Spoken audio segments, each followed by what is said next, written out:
2 3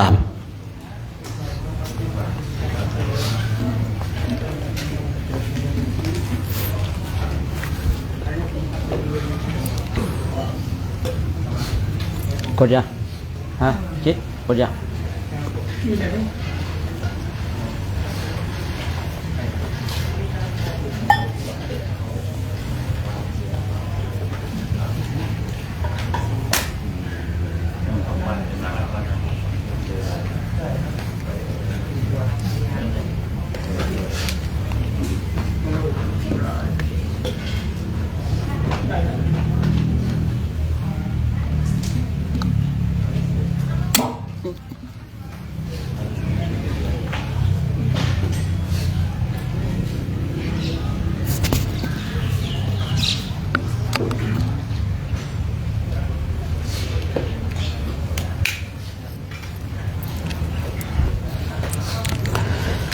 วันนี้ก็ได้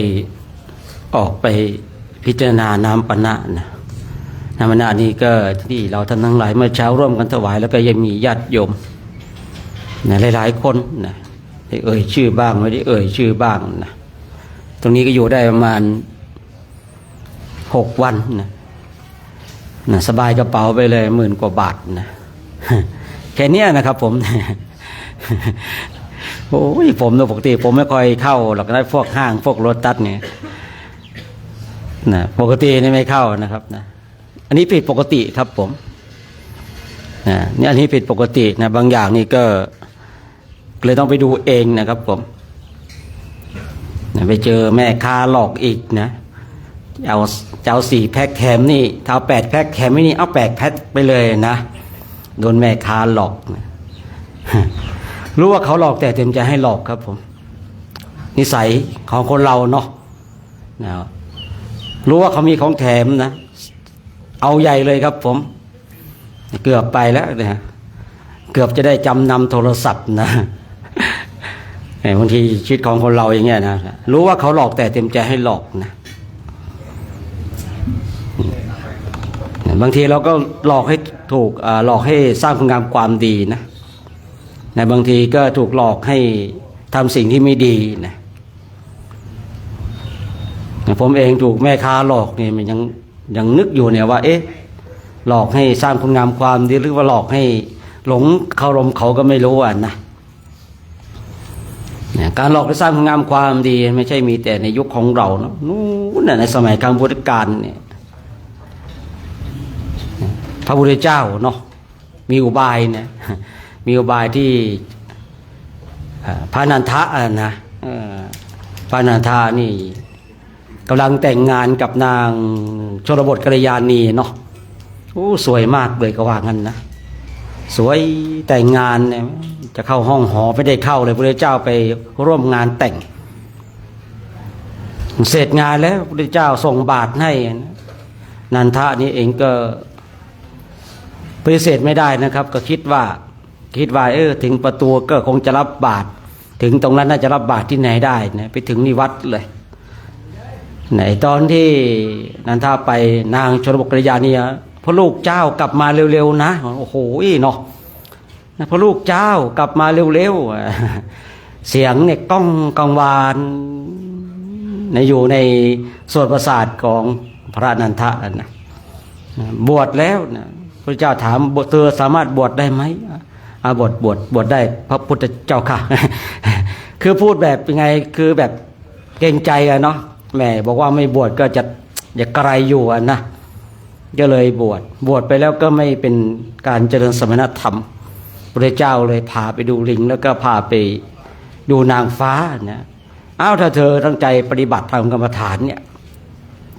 เราขอรับประกันว่ามีบริวารเป็นนางฟ้า500แน่นะโอ้โหเนาะไม่ว่าเขาว่าเรานะผมว่านะผมว่านะไม่ว่าเขาว่าเราหรอกนะไม่มีคนรับประกันว่าได้นางฟ้านะผมบวชพรรษาแรกจำอาจารย์องค์หนึ่งท่านว่าโชคทนอยู่ไปเถอะถ้ามีศึกนะถ้าไม่ได้มรรคผลนิพพานนะยังไงเนี่ยมีเมีย500มันจะมียังไงโอ้ได้นางฟ้าเป็นบริวาร500ว่างั้นโอ้โหนึกเลยยิ้มเหมือนกันนะ ก็จะอยู่ยังไงวะเนี่ยนึกในใจเนาะแค่คนเดียวก็ลำบากแย่อยู่แล้วอะเนาะอันนี้500วะนะนี่500จะลำบากขนาดไหนเนี่ยเนาะคิดโดยแบบคนไม่รู้อะเนาะคิดโดยแบบคนไม่รู้นะครับแต่พอรู้แล้วก็หายสงสัยนะครับว่าอ๋อที่จริงมีบริวารเนี่ยท้าวสักกะเนี่ยโอ้มีบริวารเนี่ยกว่าเป็นแสนเขาว่างั้นนะแต่หลักๆเองก็มี4นะนางสุชาดาสุธรรมาสุจิตตาสุนันทาเนาะเนี่ยหลักๆนะคือหลักๆนี่คือพูดง่ายๆว่าตัวเอกเลยนะนอกนั้นก็มากเหลือเกินเหมือนนะท้าวสักกะคือสมัยก่อนไม่รู้นี่ยังไงเนี่ยนะเนี่ยบางทีก็ยังว่าเนาะรู้ว่าเขาหลอกแต่เต็มใจให้หลอกมันนะเคยคุยแล้วโอ้ปีนี้หลอกมากันน้อยแท้ นะอันนี้คุยแบบคนคุ้นเคยกันเนาะคุณแบบคนคุ้นเคยกันมาร่วมกันเนี่ยเราเนี่ยมาสร้างคุณงามความดีกันเนี่ยน้ำปนะที่อยู่ตรงนี้ก็เป็นส่วนหนึ่งของเราท่านทั้งหลายเนาะนะคือเราท่านทั้งหลายเนี่ยมาช่วยกันขับเคลื่อนกันไปเพราะว่าผมเข้าใจในเรื่องของนวาสนาบารมีนะบางรูปก็มีนะครับนะบางรูปก็มีปัจจัยบางรูปก็ไม่มีผมบวชนะใหม่ๆสมัยก่อนหลายปีรองเท้าไม่ใส่ปัจจัยไม่จับนะรองเท้าไม่ใส่จริงๆเลยนะครับไม่ได้ใส่ไม่ใช่ไม่ใส่เฉพาะเดินทุดงหรือว่าอะไรคือไม่ใส่ตลอดเลยนะครับนะปัจจัยก็ไม่จับคือไม่จับเลยนะครับไม่มีเลยนะครับไม่ใช่ว่านะรองเท้าไม่ใส่ปัจจัยไม่จับแต่ในถุงย่ามเนี่ยมีอยู่หรือว่าบัญชีมีอยู่นะ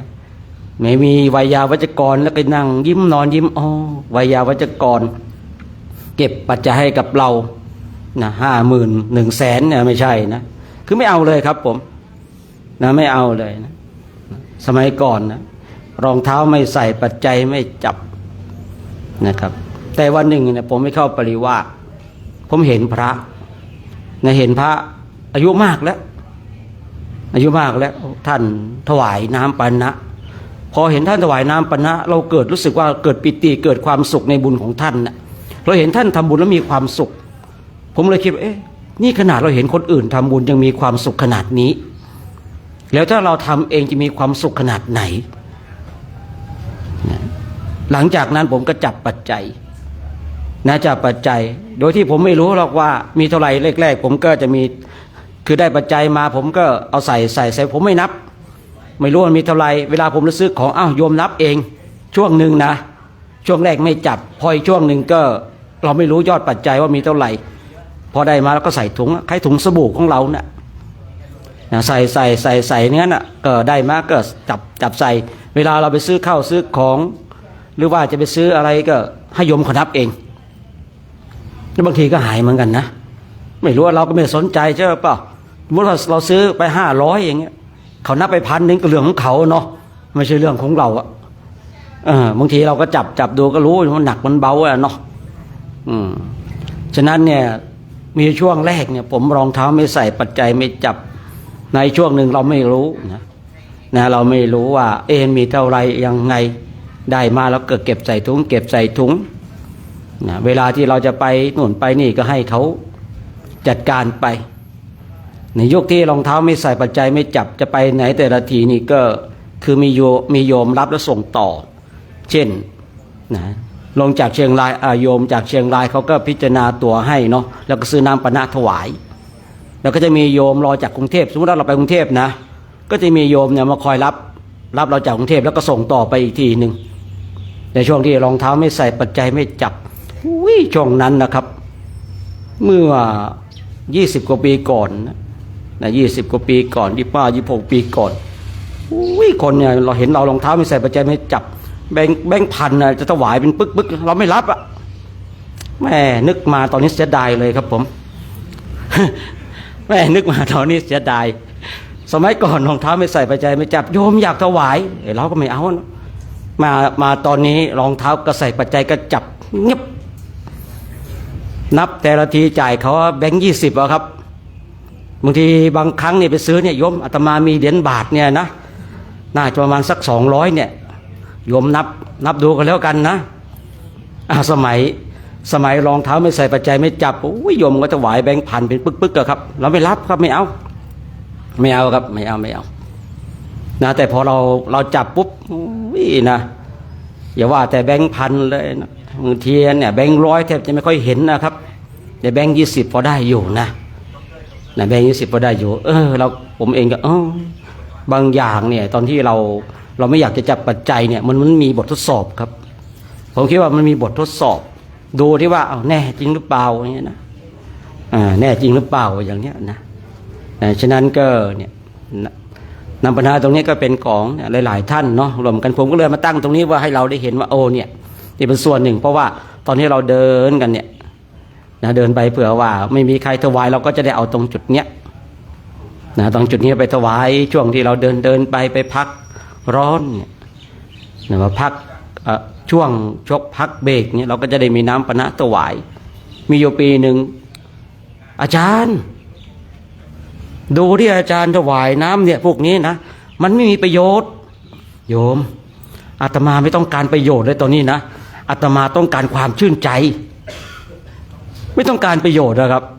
ต้องการความชื่นใจแม้ถ้าเราจะหาประโยชน์เนาะมีเปล่าก็ไม่รู้เนาะแต่ถ้าได้ยินเย็นนะชื่นใจครับผมเนี่ยชื่นใจเนี่ยบางทีเราไม่ได้หาประโยชน์เนาะเราหาความชื่นใจหากำลังบางทีได้แบบนี้แล้วมันก็มีกำลังต่อนะครับก็เลยเอามาตั้งให้เราบางทีจะได้ร่วมอนุโมทนากันญาติโยมจะได้ร่วมถวายก็จะได้อนุโมทนากันอันนี้อยู่ได้ประมาณ6 วันถ้าไม่มีใครถวายเลยนะ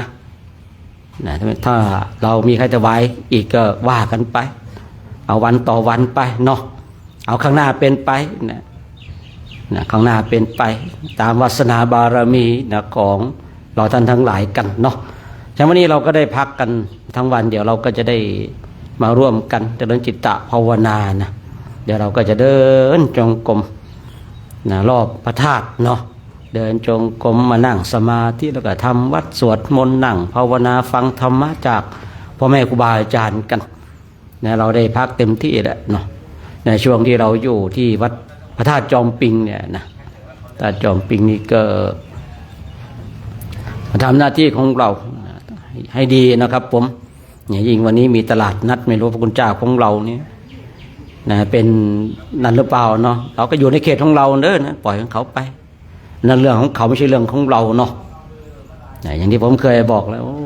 ตอนอยู่วัดดอยเทพนิมิตเนี่ยบริการเตรียมให้ดีนะดูให้ดีนะครับแต่พอมาถึงที่นี่ไอ้นั่นก็ขาดไอ้นี่จะขาดเห็นไปแอบปรึกษากันว่าจะแอบหนีไปซื้อของนะเราอยู่ด้วยกันอย่าไปทำเช่นนั้นท่านทั้งหลายเนาะอย่าไปทำเช่นนั้นนะเพราะว่าคือเรามาอยู่ด้วยกันเนี่ยถ้านั้นจริงๆก็ให้ส่งเลขาไปก็ฝากพระเจ้าหน้าที่นะฝากทันวิทย์นะครับผมเพราะว่าทันวิทย์ก็จะเข้าจะออกบ่อยนิดนึงนะครับจะเข้าจะออกบ่อยนิดนึงนะแต่ได้อะไรยังไงก็จดไปเนาะคือเราอยู่ด้วยกันเนี่ยช่วงนี้ก็นะได้ยินข่าวมายาเยอะงั้นนะหมอสกลเนี่ยถ้าไปซื้อเรื่องยาหมอสกลนะครับหมอสกลเป็นพระเคยอยู่ในแผนกจ่ายยานะจ่ายยาเขาตายหนีมาบวชหรือเปล่าก็ไม่รู้นะไม่รู้เหมือนกันนะไม่ใช่หรอกมีศรัทธานะแต่ว่าแหมหมอจ่ายยานะครับนะเกาขึ้นตลอดเวลาเลยนะเดี๋ยวก็เกาขึ้นเดี๋ยวก็เกาขึ้นนะว่ากันไปเนาะเดี๋ยวเรากราบพระพร้อมกันเนาะ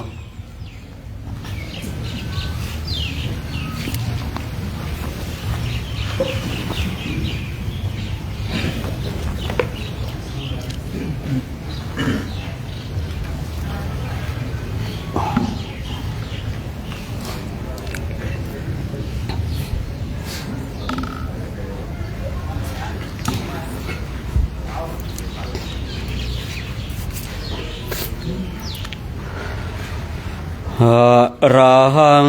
สัมมาสัมพุทโธภะคะวาพุ พุทธังภะคะวันตังอะภิวาเทมิสวากขาโตภะคะวะตาธัมโม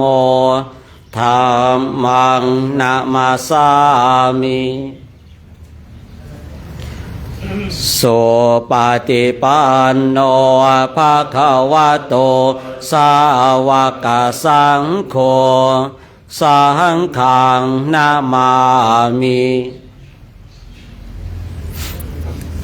อันดามยังบุตตสาภะคะวะโตบุปภาคณมการังกะโรมาเสนะโมตัสสะภะคะวะโตอะระหะโตสัมมาสัมพุทธัสสะนะโมตัสสะภะคะวะโตอะระหะโตสัมมาสัมพุทธัสสะนะโมตัสสะภะคะวะโตอะระหะโตสัมมาสัมพุทธัสสะอิติปิโสภะคะวะอะระหังสัมมาสัมพุทโธวิชชาจารณะสัมปันโนสุขโตโลกาวิโทอนุตตโรปุริสธามาสารติสัทธาเทวมนุษย์สหนังพุทโธภะคะวะติสวะคาโตภะคะวะตาธาโมสันเทติโกอากาลิโกเอหิปัสสิโกโอปานายิโกปัจจตาเวทิตาโพเวโยเฮติสุปฏิปันโนภะคะวะโตสาวกสังโฆอุชุปฏิปันโนภะคะวะโตสาวกสังโฆยาปฏิปันโนภะคะวะโตสาวกสังโฆสะมีจิปฏิปันโนภะคะวะโตสาวกสังโฆติทางจัตตาเรปุริสายุคานิอัฏฐปุริสาปุคลาเอสะภะคะวะโตสาวกสังโฆอาหุนายโยปาหุนายโยทักขินายโยอัญชลีการณิโยปุญญาเขตังโลกาสาติอิมังกัมมฐานังอธิฐามิอิมังจังคมนังอธิฐามิทุติยัมปิอิมังกัมมฐานังอธิฐามิทุติยัมปิอิมังจังคมนังอธิฐามิตติยัมปิอิมังกัมมฐานังอธิฐามิตติยัมปิอิมังจังคมนังอธิฐามิกราบกราบ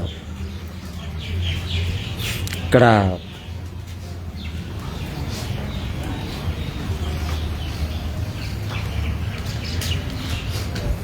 นะครับผมลุกยืนขึ้นนะครับเนาะเดี๋ยวก็กลุ่มหนึ่งกลุ่มสองกลุ่มสามกลุ่มสี่เนาะลุกยืนรอแป๊บนึงนะครับผมเดี๋ยวรวมเดินด้วยเนาะครับครับเดี๋ยวไปเนี่ยรอประทาดอย่างเงี้ย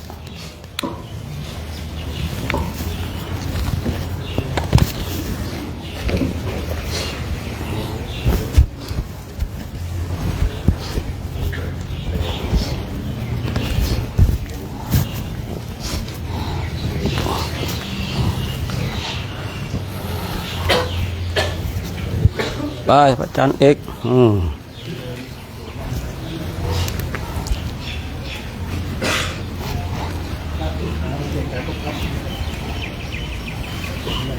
ครับไม่ต้องกินครับ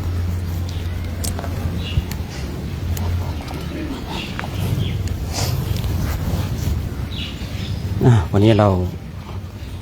มาเดินจงกรมเปลี่ยนไปทักษิณบูชาพระธาตุจอมปิงกันนะซึ่งพระธาตุจอมปิงนี่เป็นพระธาตุคู่บ้านคู่เมืองนะมีประวัติอันยาวนานพันกว่าปีนะนู้นนะสมัยพระเจ้าโกติกราชนะแม้แต่ครูบาเจ้าศรีวิชัยครูบาเจ้าเขาปีก็ได้มาบูรณะเนาะวัดนี้เป็นวัดที่เก่าแก่แล้วก็มีพระธาตุกลับหัวด้วยเนาะในจังหวัดลำปางนี่นะมีพระธาตุกลับหัวนี่ได้ข่าวว่ามี4 ที่ด้วยกันนะแต่ผู้พูดเองนะได้ไปเพียง2 ที่คือพระธาตุลำปางหลวงกับพระธาตุจอมปิงที่อยู่ตรงนี้เนาะคือพระธาตุกลับหัวนี่คือพูดง่ายๆว่านะเป็นมีแสงสะท้อนเข้าไปในพระอุโบสถถ้าเรามองตามหลังจริงๆก็เป็นการหันเหของแสงแต่การหันเหของแสงนี่คนโบราณนี่อัจฉริยะเนาะต้องที่ต้องหลบไปนี่แหละต้องเข้ามาหลบมาอยู่กลุ่มไม่ได้ให้เขาถ่ายทั้งเอง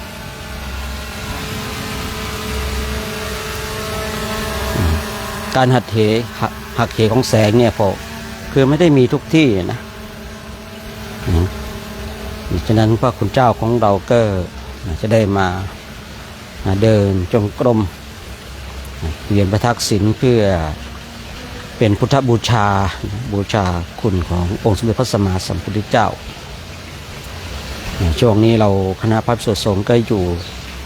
ที่นี่ก่อนเนาะจะออกจาริกวันที่25เนาะวันนี้ก็วันที่22เดี๋ยวเราก็วันที่25นี้ก็จะออกเดินกลับไปที่วัดดอยเทพนิมิตรแล้วก็คงจะไปเนี่ยประมาณจังหวัดลำพูนเชียงใหม่ตรงนี้นะเข้าสู่จังหวัดเชียงรายเนี่ยไปในเส้นทางในป่าในเขาตรงเนี้ยนะไปข้ามเขาไปตรงเนี้ยนะดังนั้นญาติโยมก็มาร่วมอนุโมทนาบุญกันนะร่วมอนุโมทนาบุญกันกับพระคุณเจ้าของเราเนาะญาติโยมที่ชมและสดอยู่อนุโมทนาบุญเอานะบุญที่พระภิกษุสงฆ์ได้บำเพ็ญเพียรเราก็มาอนุโมทนาบุญเอา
สียบเป็น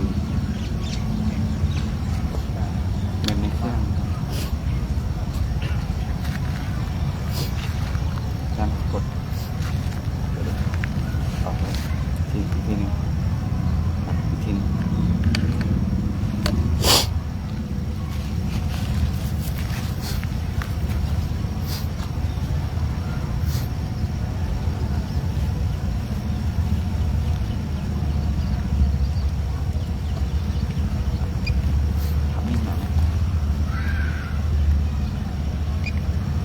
ใกล้ไปเปล่าวะ ใช้โหมดโหมดอนุมัติ ได้จัดไปอย่างนี้เลยนะ เลข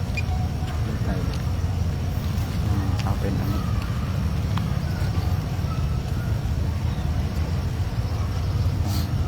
มาสเตอร์ช็อตเลยทีเดียวจบ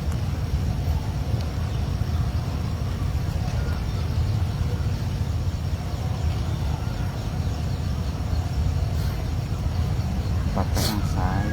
หรือเพื่อสลับเวลาบินไปประมาณขอเป็นรูปกดเลย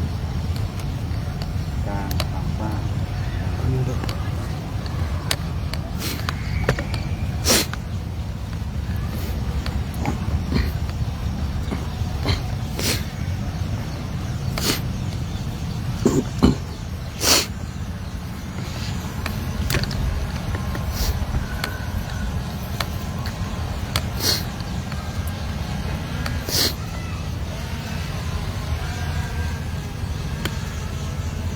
ระวังมดแดง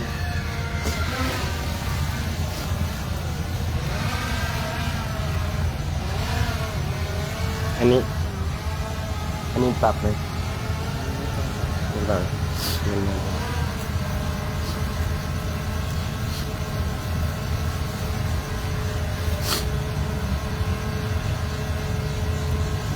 มันตอนเดินเป็นไง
พระธาตุจอมพลีมีขนาดกว้าง8 เมตรยาว14 เมตร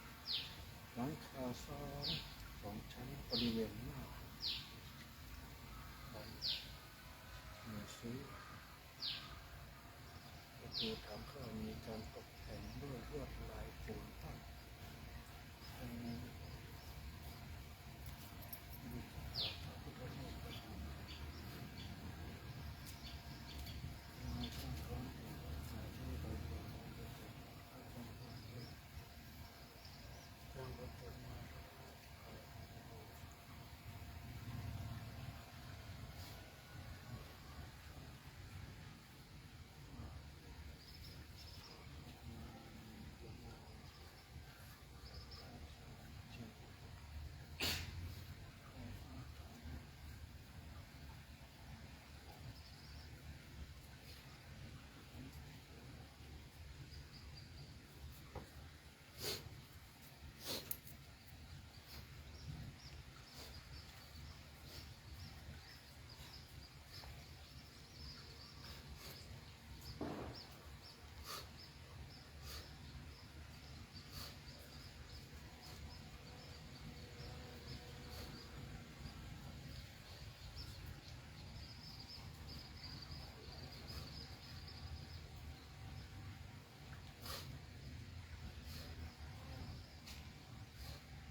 นี้สวย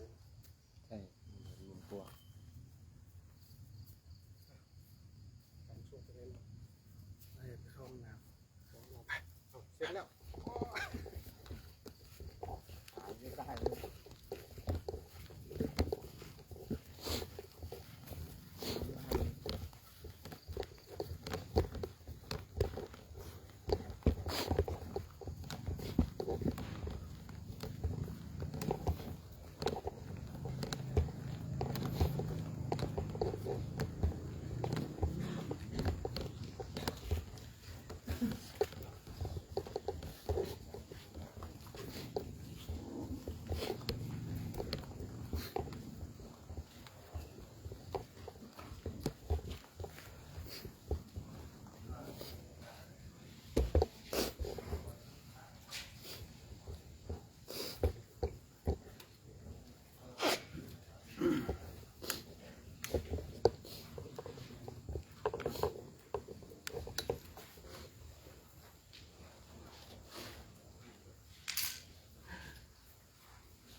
หลังจากที่เราได้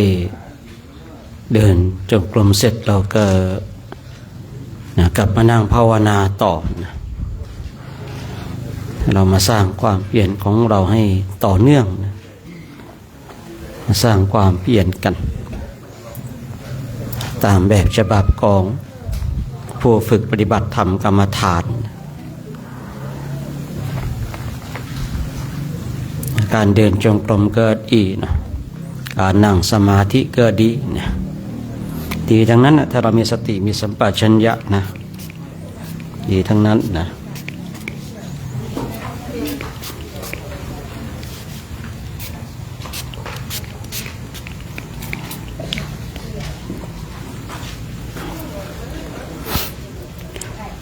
เดินก็มีสติเวลาเดินก็มีสติกับการก้าวย่างแนวเวลานั่งเราก็นั่งมีสติแบบการนั่งในอิริยาบถของการนั่งของเราอิริยาบถน้อยใหญ่ทั้งหลายเป็นเหตุให้เรามีสมาธิมีสติมีปัญญาบางคนบางท่านนั้นกำหนดอิริยาบถใหญ่ได้ชัดเจนรู้สึกว่ามันเป็นของหยาบเราก็พัฒนาตัวของเราเองให้กำหนดอิริยาบถย่อยอิริยาบถย่อยนั้นเจาะลึกลงไปแม้แต่ตอนที่เราจะเข้าห้องน้ำจับประตูจับขันเห็นน้ำเนี่ยมีสติมีสัมปชัญญะอยู่กับอิริยาบถที่เราได้พบเจอในปัจจุบันการที่เรามีโอกาสได้ฝึกจิตเช่นนี้เพื่อให้เราได้มาเรียนรู้ในการเกิดดับจิตของเราเองที่มันเกิดขึ้นตั้งอยู่และดับไปในเบื้องต้นให้เรารู้ตรงนี้ก่อนให้เราเห็นให้เราชัดเจนในการเกิดขึ้นตั้งอยู่และดับไปของจิตแต่เมื่อเราฝึกฝนอบรมต่อไปนะเราก็จะเข้าใจว่าแท้จริงแล้วจิตมันก็ไม่มีจิตนั้นไม่มีรูปร่างจิตนี้ที่เราบอกว่าเขาคือจิตเนี่ยเขาก็ไม่รู้เขาเป็นจิตหรอกนะเพียงแต่เราเข้าไปหมายมั่นว่าอย่างนี้เขาเรียกว่าจิตเป็นเช่นนี้เขาเรียกว่าจิตแต่ความเป็นจริงจิตก็ไม่มีท่านทั้งหลายขณะจิตมันยังไม่มีแล้วจะกล่าวใหญ่ถึง นะรูปร่างหน้าตาสังขารวิญญาณทั้งหลายจะมีได้อย่างไรนะขนาดจิตมันยังไม่มีเลยนะแต่ที่เราบอกว่าจิตพอเราเข้าไปหมายมั่นไปยึดเข้าไปปรุงแต่งว่าให้เขาเป็นจิตแต่ทั้งนี้ทั้งนั้นเราต้องเข้าใจก่อนว่าการที่เราฝึกฝนอบรมให้เราเข้าใจจิตของเราเมื่อเราฝึกฝนอบรมจนชัดเจนแล้วเราก็จะเห็นว่าแม้แต่จิตเองมันก็ไม่มี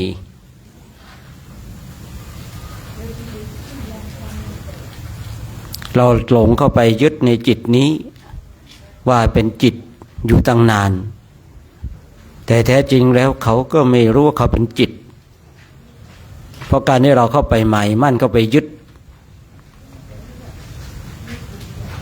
จนทำให้จิตนั้นมันหลงผิดจึงทำให้จิตนี้ปรุงแต่งไปในส่วนต่างๆ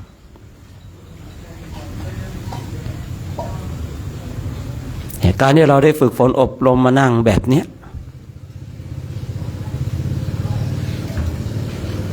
คือมันต้องสละมันต้องปล่อยวางมันต้องคืนจริงๆ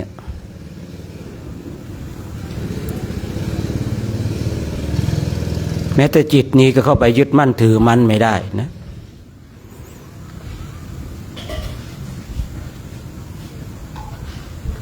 แต่ทั้งนี้ทั้งนั้นเราต้องเข้าใจในกระบวนการของการฝึกนะคือเราต้องไล่ตามลำดับตามขั้นตามตอนไปเมื่อเราฝึกจนชำนาญแล้วเราก็จะเข้าใจ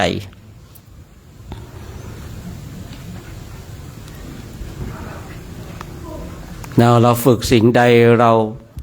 ทำสิ่งใดเราก็จะชำนาญในสิ่งนั้นเราลองสังเกตดูคนทั้งหลายทำสิ่งนั้นบ่อยๆเขาก็ชำนาญในสิ่งนั้นพวกศิลปะทั้งหลายกว่าเขาจะขีดจะเขียนเป็นรูปเป็นร่างได้นั้นก็เริ่มต้นจากความชอบเมื่อเริ่มจากความชอบแล้วเขาก็พยายามขีดเขียนวาดลวดลายจนเกิดความชำนาญในการวาดรูปนั้นๆแม้แต่นักปั้นทั้งหลายแต่ที่เราเห็นที่เขาปั้นรูปต่างๆไม่ใช่ว่าเขาเกิดมาปุ๊บเขาปั้นเป็นแล้วสวยงาม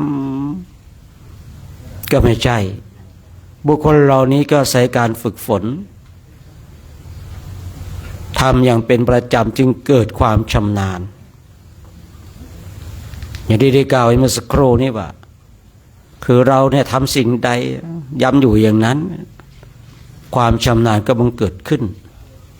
คราวนี้เราฝึกฝนอบรมเจริญจิตตภาวนาเนี่ยไม่ชำนาญก็ให้มันรู้ไปนะที่เราฝึกฝนอบรมถ้ากล่าวถึงสมาธิ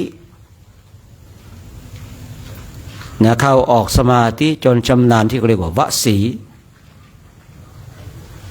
ทำจนชำนาญสามารถเข้าออกได้ตลอดเวลาจะเข้าตอนไหนก็ได้จะเข้ากี่นาทีก็ได้คือคนที่ฝึกสมาธิจนชำนาญแล้วเนี่ยสามารถอธิษฐานว่าข้าพเจ้าจะเข้าสมาธิ1 ชั่วโมง 2 ชั่วโมงอย่างไรฝึกจนชำนาญสามารถอธิษฐานเข้าออกได้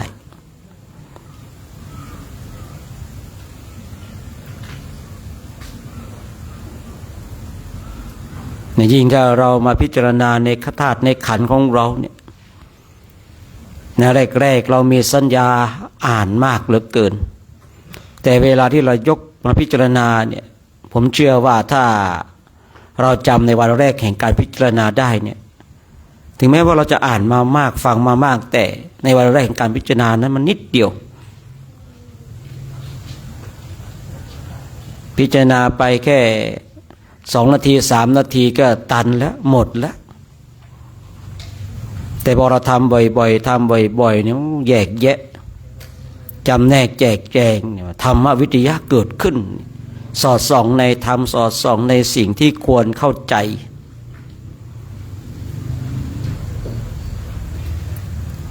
ผมเองเนี่ยสังเกตดูสมัยก่อนเนี่ยมาดูเกสาโลมานาขาทันตาตะโจเนี่ย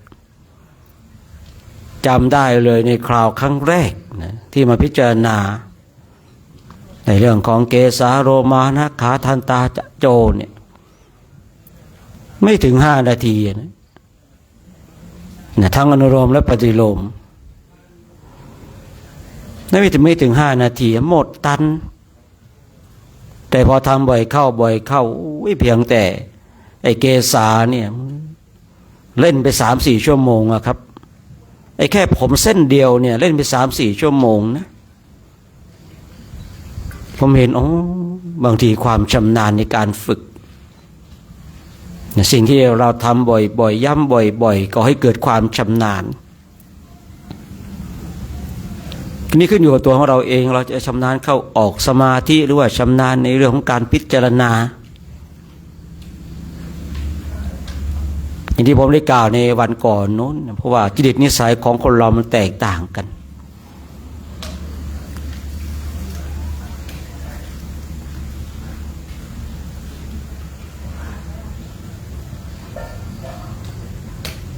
เมื่อจริตนิสัยแตกต่างกันเราต้องมาเข้าใจตัวของเราเองเราฝึกฝนอบรมให้จิตของเราเข้าออกสมาธิจนชำนาญในการเข้าออกหรือว่าเราฝึกฝนอบรมในเรื่องของการพิจารณาธาตุขันธ์ของเราหรือสิ่งใดสิ่งหนึ่งยกสิ่งใดสิ่งหนึ่งมาพิจารณาเนี่ย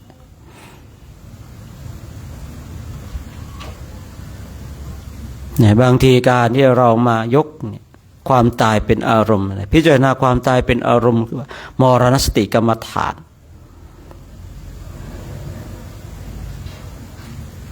บุคคลหนึ่งบุคคลใดที่หลงระเริงกับชีวิตเพลิดเพลินกับชีวิตของตนเองหลงตนเองว่าตนเองนั้นไม่มีวันแก่ไม่มีวันตายมีชีวิตที่เป็นอมตะบุคคลเหล่านี้สมควรที่จะเจริญมรณสติกรรมฐาน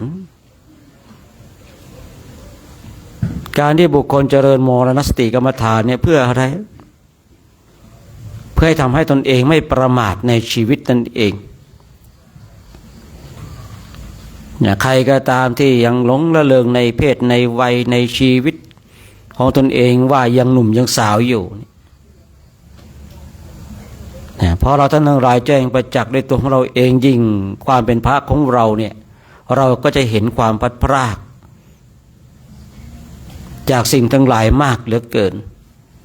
เนี่ยเราก็จะเห็นคนตายเนี่ยมากเหลือเกินเพราะเราได้รับเกียรติอันสูงสุดให้ไปร่วมงานศพเพื่อไปเจริญมรณสติกรรมฐานไม่ใช่เพื่อไปรับซองไม่ใช่เพื่อไปสวดนะอันนี้เป็นกุศโลบายของคนแรกที่เขานิมนต์พระไปเนี่ยไปสวดเนี่ยแต่ความเป็นจริงแล้วเขานิมนต์ไปเจริญมรณสติกรรมฐานคือพูดง่ายๆว่าโยมเนี่ยเอาเราไปสอนธรรมเพื่อให้เราเข้าใจในสัจธรรมว่าชีวิตของคนเราเนี่ยเมื่อมีการเกิดขึ้นแล้วไม่ช้าก็ต้องแตกสลายดับไปคือเจตนาในยุคแรกเลยที่นิมนต์พระไปสวดหรือว่าไปร่วมงานศพเนี่ยเขาให้เกียรติเรานะเขาอยากให้เราเนี่ยไปเจริญมรณสติกรรมฐานให้พิจารณาถึงความตายเป็นอารมณ์แต่พอมาถึงในยุคของเราเนี่ยเจตนาของคนรุ่นเก่าผิดเพี้ยนไปแล้วที่เราไปร่วมงานศพเนี่ยบางทีก็ไปสวดตามประเพณีบ้างเพื่อหาเงินหาทองบ้างอันนี้ก็ว่ากันไปเจตนาของคนรุ่นเก่าผิดเพี้ยนไปที่ได้กล่าวไว้ที่เขาให้เราไปร่วมงานศพเนี่ยเพื่อให้เราเนี่ยมาเจริญมรณสติกรรมฐานคือพิจารณาถึงความตายเป็นอารมณ์ บุคคลหนึ่งบุคคลใดก็ตามนะพิจารณาความตายเป็นอารมณ์บุคคลนั้นจะไม่ประมาทในชีวิตยืนเกิดตายนั่งเกิดตายนอนเกิดตายกินข้าวเกิดตายไม่เคยมีเลยในสถานที่ใดที่สัตว์ไม่เคยตายทุกสถานที่ที่เราเหยียบย่างไปทุกสถานที่ที่เรานอนลงไปเนี่ยมีสัตว์ตายทั้งนั้น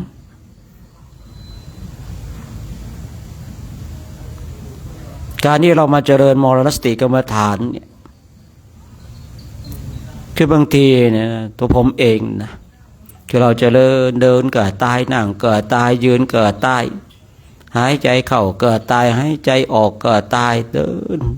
เห็นในความตายเจริญในความตายเป็นอารมณ์บางทีมันสลดสังเวชใจ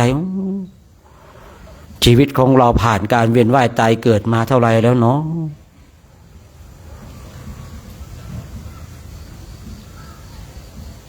เรายังจะเกิดอีกกี่ภพกี่ชาติเราจะต้องมาตายอีกกี่ภพกี่ชาติเราจะต้องมาทุกข์มาทรมานอีกกี่ชาติเกิดมาในชาตินี้อย่าสูญเปล่าเกิดมาในชาตินี้เราต้องรีบเร่งขวนขวายในการเจริญจิตตภาวนาเนี่ยที่มันมีกำลังครับบางทีนอนไปนะฝันว่าตนเองตายอันนี้เจริญกรรมฐานมรณสติกรรมฐานบางทีนอนไปนะเห็นตนเองตายเนี่ยบางทีนอนไปเนี่ยอ้าวเห็นตนเองเนี่ยพูดง่ายๆมีวิญญาณออกมานั่งดูร่างของตนเองตายมันถึงขนาดนั้นนะไอ้การที่เราเนี่ยพิจารณาความตายเป็นอารมณ์บางทีเนี่ยกายเนื้อเนี่ยมันนอนอยู่แล้วก็วิญญาณเนี่ยถ้าเข้าใจง่ายๆเนาะ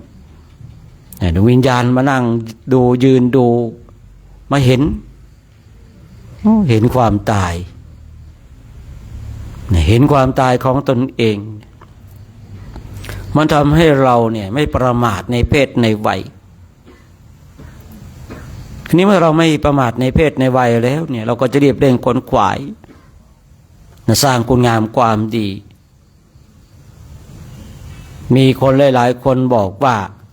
ไอ้การที่เราเนี่ยเจริญทำกรรมฐานนู่นเอาตอนตายนู่นคนที่คิดเช่นนี้น่ากลัวยิ่งนักเพราะอะไรขนาดตอนมีชีวิตอยู่ยังไม่ใส่ใจยังไม่สนใจนะตอนที่จะสิ้นลมหายใจไปมันจะสนใจได้อย่างไรจะใส่ใจได้อย่างไรคือเราต้องทำจิตของเรามันคุ้นเคยนะยิ่งถ้าเราบุคคลหนึ่งบุคคลใดเนี่ยประสบกับความพลัดพรากจากของรักของชอบใจเช่นนะสูญเสียอันเป็นบุคคลที่รักแล้วเราเนี่ยมีความรู้สึกเศร้าใจเสียใจเหลือเกินเนี่ยอารมณ์นั้นเนี่ยนำมาพิจารณาคือก่อนหน้านั้นเนี่ยความเศร้าโศกเสียใจเนี่ยมันไม่ได้ประกอบไปด้วยธรรม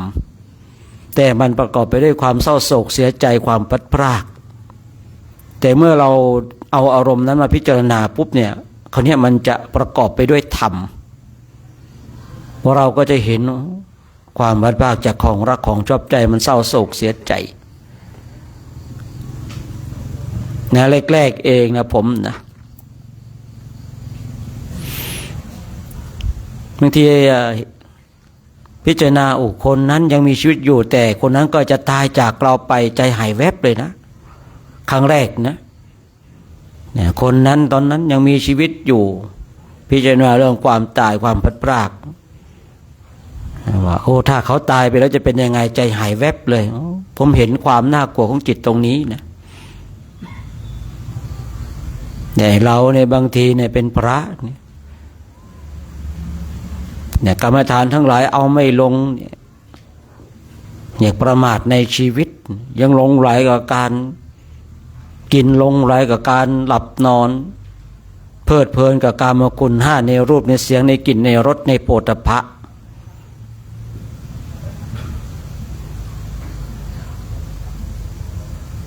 เราเอากรรมฐานพิจารณาถึงความตายเป็นอารมณ์เนี่ย อยู่กับความตายเช่นนั้นนะท่านทั้งหลายหายใจเข้าก็ตายหายใจออกก็ตายเดินก็ตายยืนก็ตายนั่งก็ตายคนรอบข้างรอบกายของเราก็ตายทุกคนย้ำอยู่อย่างนั้นจากวันเป็นเดือนจากเดือนเป็นปีแต่ถ้าเราทำเช่นนี้ขึ้นชื่อว่าเราไม่ประมาทในชีวิต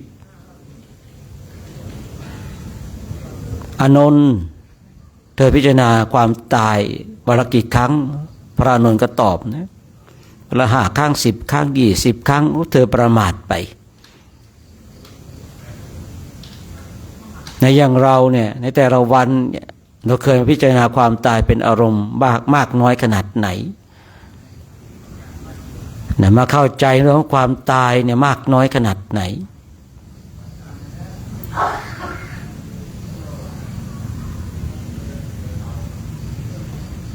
ทุกคนจะต้องไหลเข้าสู่ความตายวันนี้ยังไม่ตายเรารีบเร่งขวนขวายในการเจริญจิตตภาวนาณเวลานี้เราเกิดขึ้นแล้วตั้งอยู่รอเวลาดับไป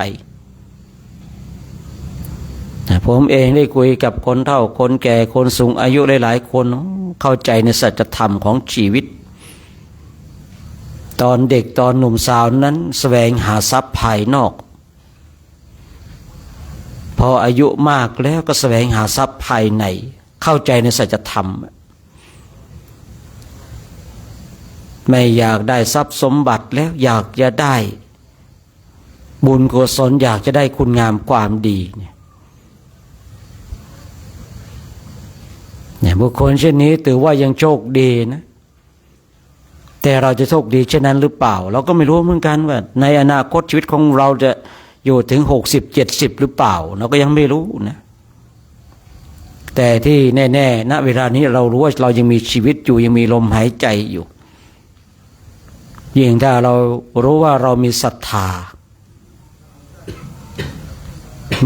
าในการบวชมีศรัทธาในการบำเพ็ญเพียรภาวนาเนี่ยช่วงนี้มีศรัทธาจะต้องรีบเร่งขวนขวายเต็มที่นะ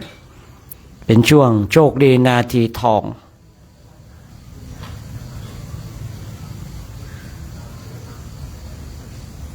ช่วงโชคดีนาทีทองมาถึงเราท่านทั้งหลายได้ฝึกฝนอบรมจิตของเรามาพิจารณาความตายเนี่ยย้ำอยู่อย่างนั้นนะท่านทั้งหลายคือถ้าใครประมาทในชีวิตถ้าใครยังเพลิดเพลินอยู่ในรูปร่างหน้าตาเพลิดเพลินในเพศในวัยหรือว่าหลงในกามคุณทั้ง5กามคุณ5ก็คือหลงในรูปในเสียงในกลิ่นในรสในโผฏฐัพพะหลงรูปหลงเสียงหลงกลิ่นหลงรสหลงโผฏฐัพพะ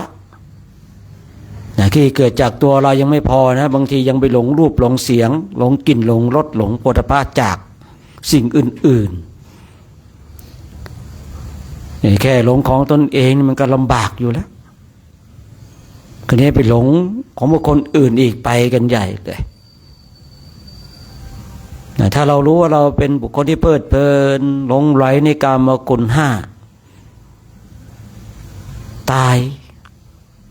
เอาความตายมาเป็นอารมณ์คือการที่เรามามีกรรมฐานที่ชื่อว่ามรณสติกรรมฐานเนี่ย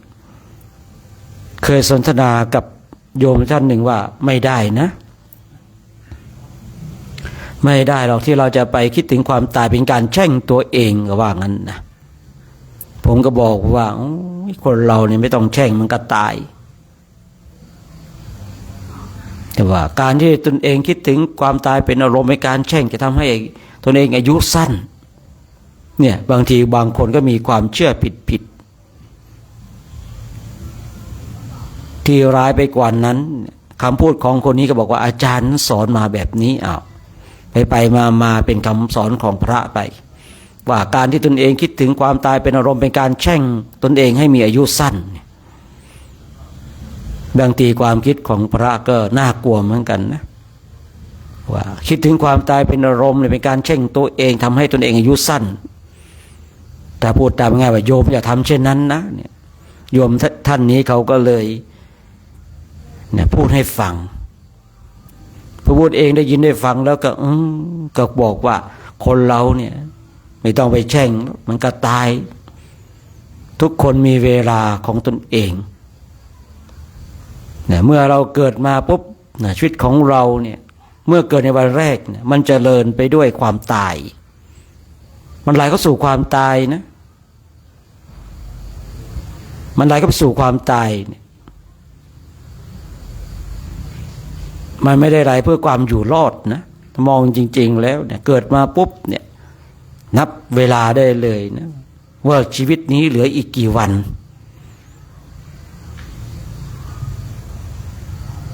นะบางคนบางท่านชีวิตนี้เนี่ยตามอายุไขนะบางคนก็เหลืออีก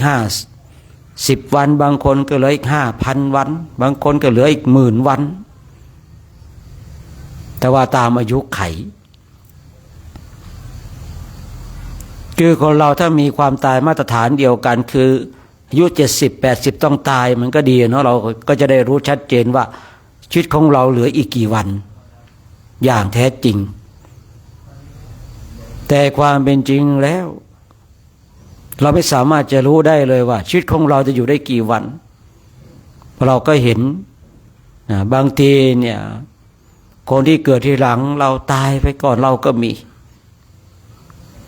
บางคนเนี่ยตอนเช้าแข็งแรงพูดจาสงบพูดจาดูดีมีความสุขพอตกตอนเย็นตายไปแล้วโอ้ไม่คิดไม่ฝันว่าจะตายเลยยังเจอยังคุยดีๆอยู่เนี่ยคำนี้ผมเจอบ่อยๆไม่นึกไม่ฝันเลยว่าเขาจะตายยังเห็นแข็งแรงอยู่เนี่ยพูดเองก็บางทีเราก็นึกในใจว่ามันไม่เกี่ยวแล้วว่าคนแข็งแรงไม่แข็งแรงคนจะตายไม่เกี่ยวกับคนแข็งแรงคนจะตายไม่เกี่ยวกับอายุคนจะตายไม่เกี่ยวกับตัวเลขของอายุพูดง่ายๆเนี่ยเราลองมาดูตัวของเราย้อนกลับมาเนี่ยคือบางคนเนี่ยเด็กกว่าเราก็ตายไปก่อนก็มีบางคนอายุเท่าเราก็ตายไปก่อนก็มีนะบุคคลที่มีอายุมากกว่าเราตายไปมากเหลือเกินได้ประสบพบเจอมันประมาทไม่ได้จริงๆนะผมยังบอกว่าบุคคลใดประมาทในชีวิตในเพศในวัยยังหลงละเริงในกามคุณห้านะหลงในรูปในเสียงในกลิ่นในรสในโผฏฐัพพะพิจารณาให้จิตของเราเกิดความสลดสังเวชใจให้จิตของเรามันคลายความยึดมั่นถือมั่นตรงนี้ให้ได้นะให้จิตมันเกิดสังเวชะหรือสังเวชการที่จิตของเราเกิดสังเวชะในกรณีนี้ที่เราพิจารณาเรื่องความตายนะมันจะเป็นเครื่องที่จะนำพาให้เราออกจากวัฏสงสารนะส่วนความสลดสังเวชใจสังเวชะที่เราเห็นคนทั้งหลายตายแล้วเราร้องห่มร้องไห้อันนี้ไม่ได้เป็นเครื่องที่จะนำพาให้เราออกจากวัฏสงสารนะที่เราเคยได้ยินหรือเปล่าสลดสังเวชใจคำพูดนี้คำว่าสลดสังเวชใจเนี่ยสำหรับบางคนเป็นเครื่องนำพาให้ตนเองออกจากวัฏสงสารแต่บางคนนั้นเนี่ยเป็นเครื่องที่ทำให้ตนเองติดอยู่ในวัฏสงสารคำพูดเหมือนกันนะบางคนเนี่ยเจอความพลัดพรากจากของรักของชอบใจเนี่ยเกิดความสลดสังเวชใจไม่น่าเลยญาติของเรายังไม่ได้พูดไม่ได้คุยเรายังไม่ได้ช่วยหรือยังไม่ได้ตอบแทนพระคุณเลยตายไปแล้วเกิดความเศร้าใจเสียใจแต่บางคนเนี่ยเจอของความพลัดพรากจากของรักของชอบใจเกิดความสลดสังเวชใจแม้แต่ตัวเราเองก็ตายจะกล่าวใหญ่ถึงบุคคลอื่นเนี่ยดูจิตเนี่ยดูจิตที่เกิดความสลดสังเวชใจที่ประกอบไปด้วยธรรมที่เป็นเครื่องนำไปออกจากวัฏสงสารมันจะเป็นเช่นนี้ท่านทั้งหลาย เรามัวแต่หลงไหลในกามคุณทั้งหลายมัวแต่เพลิดเพลินกับสิ่งทั้งหลายแม้แต่ตัวเราเองก็ต้องตายเราเห็นคนอื่นตายแม้แต่ตัวเราเองก็ต้องตาย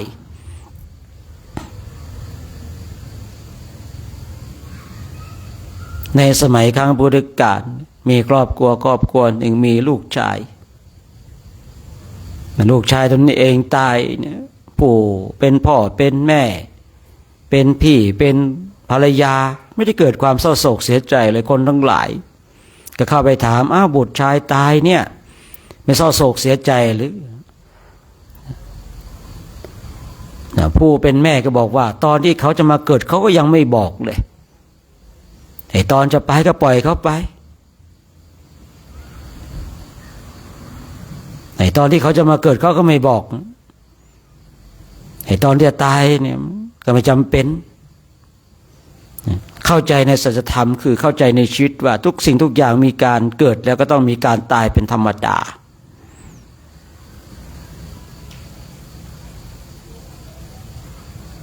ไปถามอีกคนหนึ่งถามภรรยาเนี่ยไม่เศร้าโศกเสียใจหรือที่ว่าสามีตายเรื่องความตายเป็นเรื่องธรรมดาเมื่อเกิดอาการเศร้าโศกเสียใจร้องห่มร้องไห้หน้าของตนเองย่อมน่าเกลียดได้ตกแต่งหน้าตาแล้วก็ทำให้หน้าตาน่าเกลียดไปอุตส่าห์แต่งหน้ามันจะสวย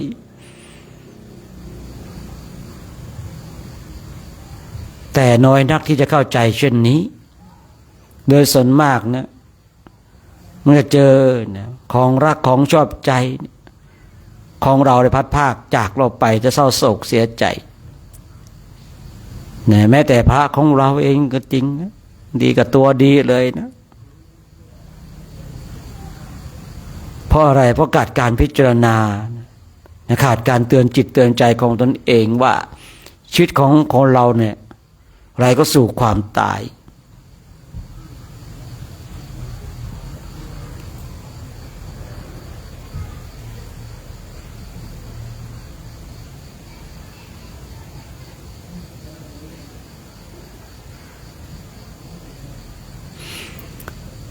ฉะนั้นก็พิจารณาบ่อยๆย้ำบ่อยๆถ้าเราเป็นผู้ที่เพลิดเพลิน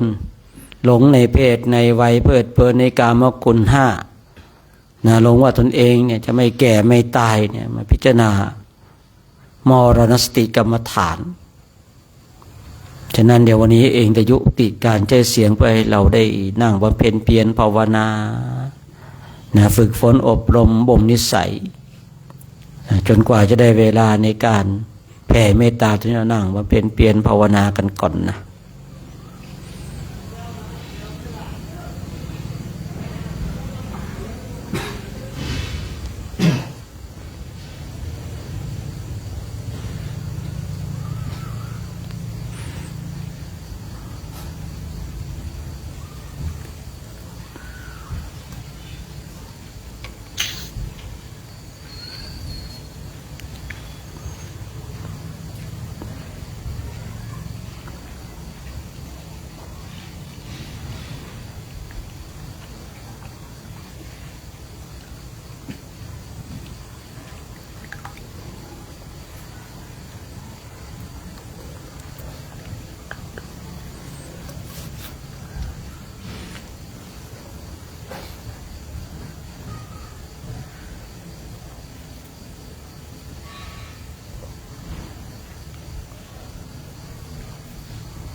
การ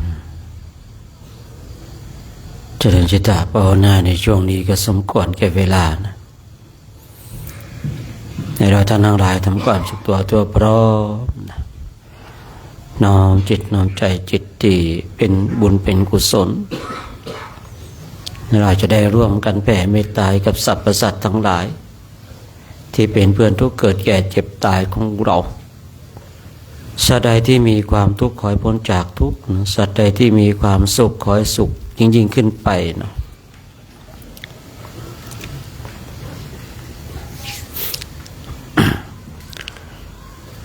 สัพเพสัตตาอาเวราโหนตุขอสรรพสัตว์ทั้งหลายทั้งปวงที่เป็นเพื่อนทุกข์เกิดแก่เจ็บตายด้วยการทั้งหมดทั้งสิ้นจงเป็นสุขเถิดอย่าได้มีเวรต่อกันและกันเลยอาพยาปาชาโหนตุจงเป็นสุขเถิดอย่าได้บาปเบียดเบียนซึ่งกันและกันเลยอานิคาโหนตุจงเป็นสุขเถิดอย่าได้ความทุกข์กายทุกข์ใจเลยโสขิอัตตานังปริหะรันตุจงมีแต่ความสุขกายสุขใจรักษาตนให้รอดพ้นจากทุกโทษเวรภัยอันตรายทั้งปวงจงทุกทั่วหน้าเถิดกาตังปุญญาภารังไมหังสาเพภาคีภวันตุเตขอสรรพสัตว์ทั้งหลายทั้งปวงเหล่านั้น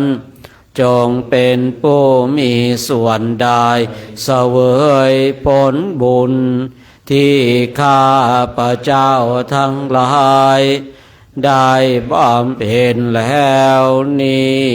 เถิดกับช่วงเย็นวันนี้ก็ต้องขออนุโมทนาเนาะกับเราท่านทั้งหลายนะพร้อมกับคณะสัตยาติโยมที่ชมและสดอยู่ด้วยเนาะเดี๋ยวมาร่วมกันเดินจงกรมมาร่วมกันเจริญจิตตภาวนานะในช่วงภาคเย็นของวันนี้เนาะวันนี้ก็วันที่22เนาะต่อไปก็จะได้มาทำวัดสวดมนต์กันเนาะจะได้ร่วมกันทำวัดสวดมนต์จะได้ใช้เสียงของเราเนี่ยเป็นพุทธบูชาองค์สมเด็จพระสัมมาสัมพุทธเจ้ากันเนาะ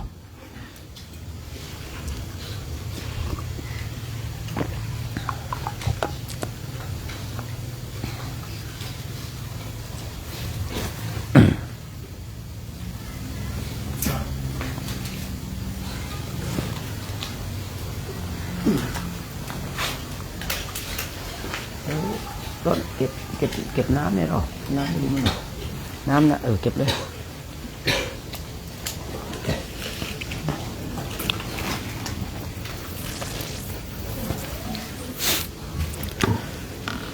ให้เราคู่เก่าพนมมือขึ้นเนาะ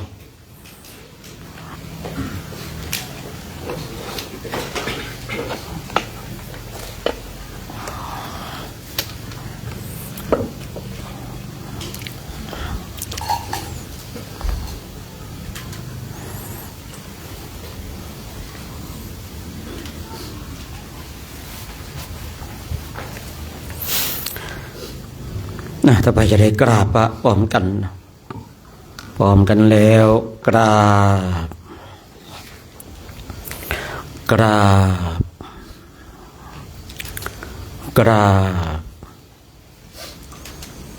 เปิดหนังสือไปที่หน้าที่เท่าไหร่เนาะหน้าที่17นะหน้าที่17นะสมัยก่อนเนี่ยจำได้แม่นนะหน้านั้นหน้านี้แต่เปลี่ยนทำหนังสือใหม่ไม่ขี้เกียจจำเลยนะ เลยไม่จำเลยนะไว้จำอย่างอื่นนะโยโสภะคะวะอะระหังสัมมาสัมพุทโธพระผู้มีพระภาคเจ้านั้นพระองค์ใดเป็นพระอรหันต์ตรัสรู้เองโดยชอบแล้วสวากขาโตเยนะภะคะวะตาธัมโมพระธรรมคือศาสนาที่พระผู้มีพระภาคเจ้านั้นพระองค์ใดตรัสไว้ดีแล้วสุปฏิปันโนยะสัพพะคะวะโตสาวกสังโฆพระสงฆ์คือผู้ทรงธรรมวินัยซึ่งเป็นสาวกของพระผู้มีพระภาคเจ้านั้นหมู่ใดเป็นผู้ปฏิบัติดีแล้วตามมาอย่างภะคะวันตามันสะสังขังเอเมหิสการะหิยาทารังอาโรปิเตหิอาภิปุชยามาข้าพระเจ้าขอบูชาอย่างยิ่งซึ่งพระผู้มีพระภาคเจ้าพร้อมทางพระสัทธรรมและพระอริยสงฆ์เจ้าทั้งหลายด้วยเครื่องสักการะเหล่านี้ข้าพระเจ้าได้ยกขึ้นปฏิสถานไว้ดีแล้วในที่อันสมควรอย่างยิ่งเช่นนี้สาธุโนพันเต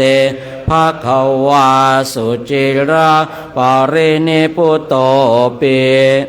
พระผู้มีพระภาคเจ้าพระองค์นั้นแม้ปรินิพพานนานแล้วก็ตามข้าแต่พระองค์ผู้เจริญซึ่งยังประโยชน์อันยิ่งใหญ่แก่สาธุชนทั้งหลายปาชิชนะตานุกรรมปามานาสาเอเมสการะทุกขตาปันนาการะพุเตปฏิคันหาตุรับเครื่องสักการะบรรณาการของคนยากทั้งหลายเหล่านี้ด้วยเพื่ออนุเคราะห์แก่ประชุมชนผู้เกิดแล้วในภายหลังด้วยอัมหากังทีคารตังหิตายาสุขายาเพื่อประโยชน์เพื่อความสุขแก่ข้าพระเจ้าทั้งหลาย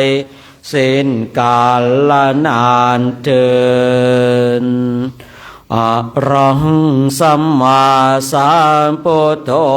ภะคะวาพระผู้มีพระภาคเจ้าเป็นพระอรหันต์ดับเพลิงกิเลสเพลิงทุกข์สิ้นเชิงตรัสรู้ชอบได้โดยพระองค์เองผู้ทางภคะวันตังอภิวาเทมิข้าพระเจ้าอภิวาทพระผู้มีพระภาคเจ้าผู้รู้ผู้ตื่นผู้เบิกบานกราบ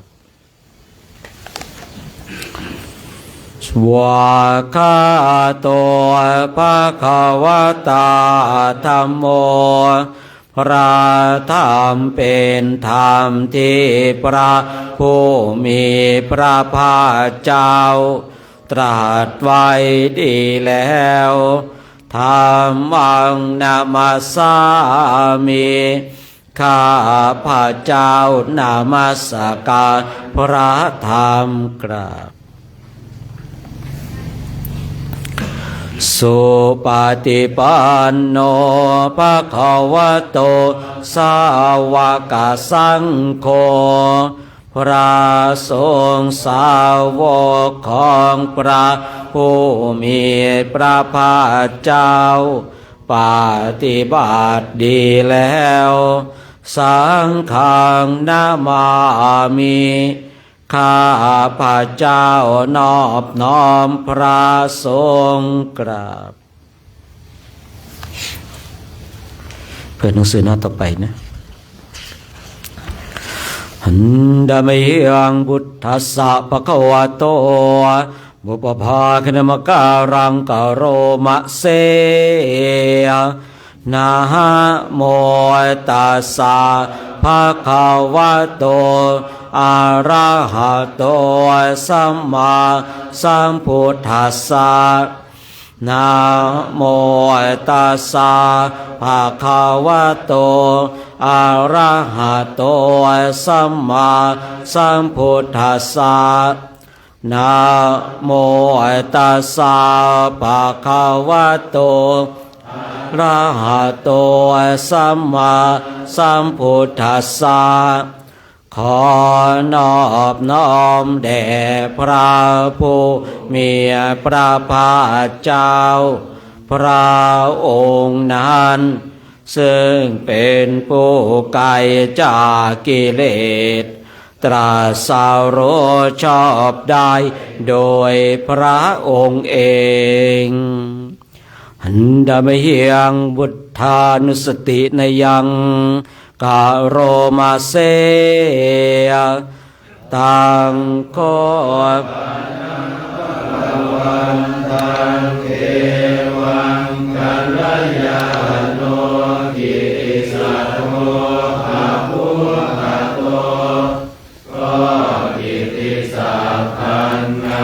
ของพระผู้มีพระภาคเจ้านั้นได้ฟ้งไปแล้วอย่างนี้ว่าอิติปิโสภะคะวาเพราะเหตุอย่างนี้อย่างนี้พระผู้มีพระภาคเจ้านั้นอะระหังเป็นผู้ไกลจากกิเลสสัมมาสัมพุทโธเป็นผู้ตรัสรู้ชอบได้โดยพระองค์เองวิชาจารณสัมปันโนเป็นผู้ถึงพร้อมด้วยวิชาและจารณะสุขโตเป็นผู้ไปแล้วด้วยดีโลกาวิทูเป็นผู้รู้โลกอย่างแจ่มแจ้งอนุตตรปุริสธรรมสารถิ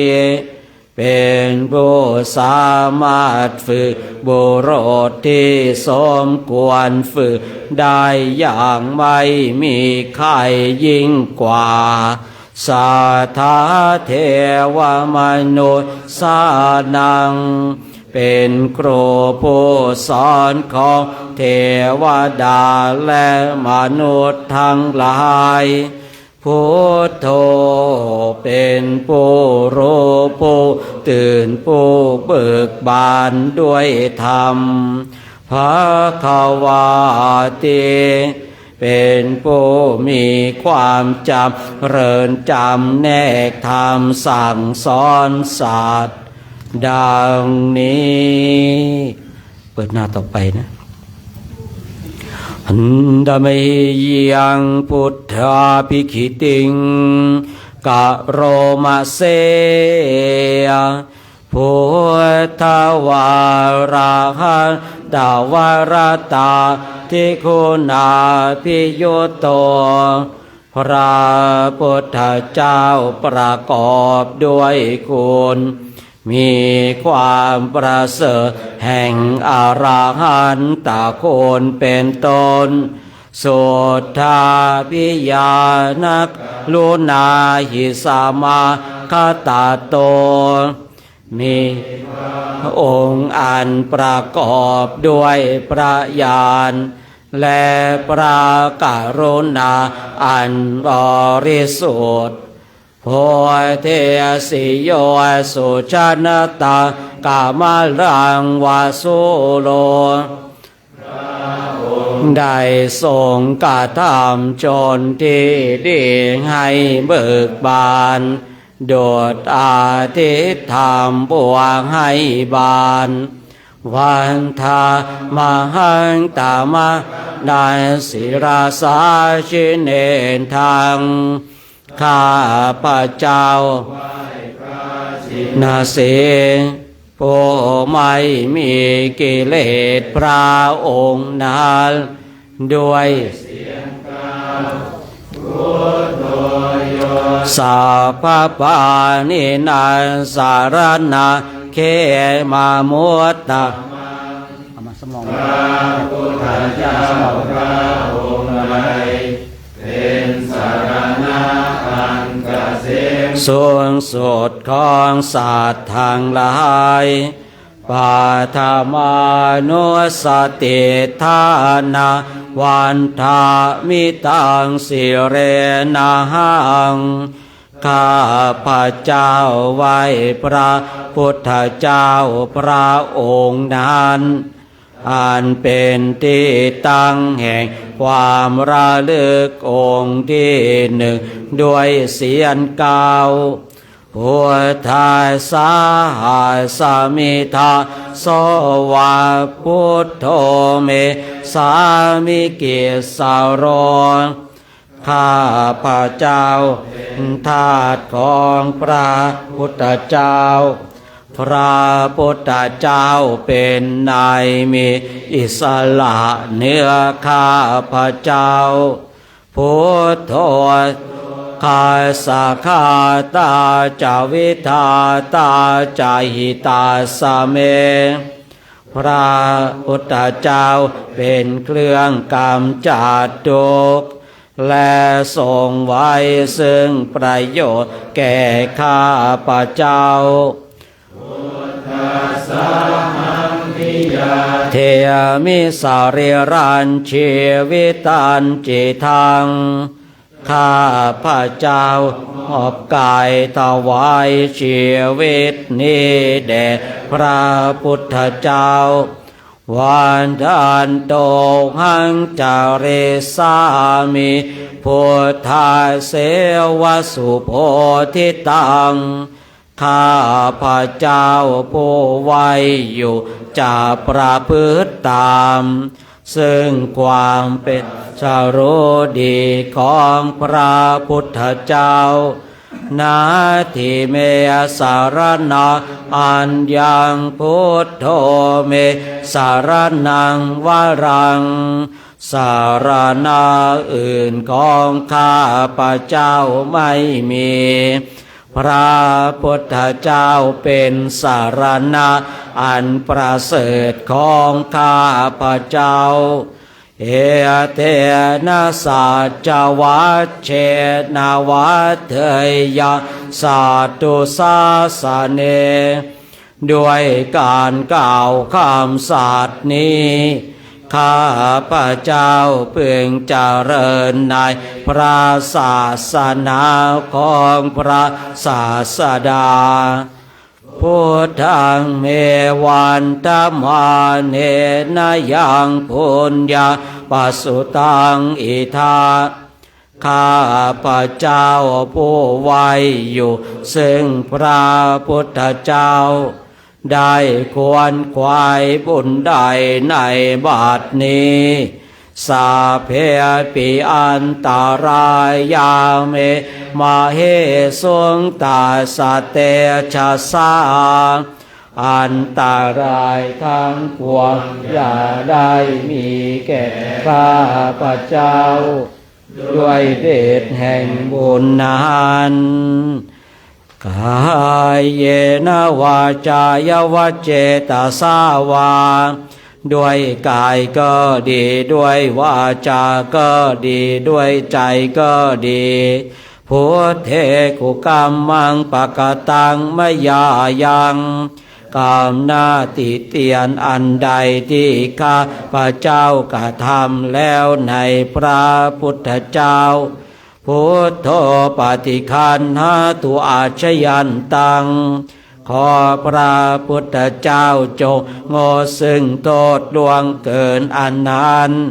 การันตะเรสังวริตงวาพุทเทเพื่อการสำรวมระวังในพระพุทธเจ้าในการต่อไปไปหนังสือหน้าต่อไปนะหันดะเมียงธรรมานุสตินยังกะโรมะเสสวาคา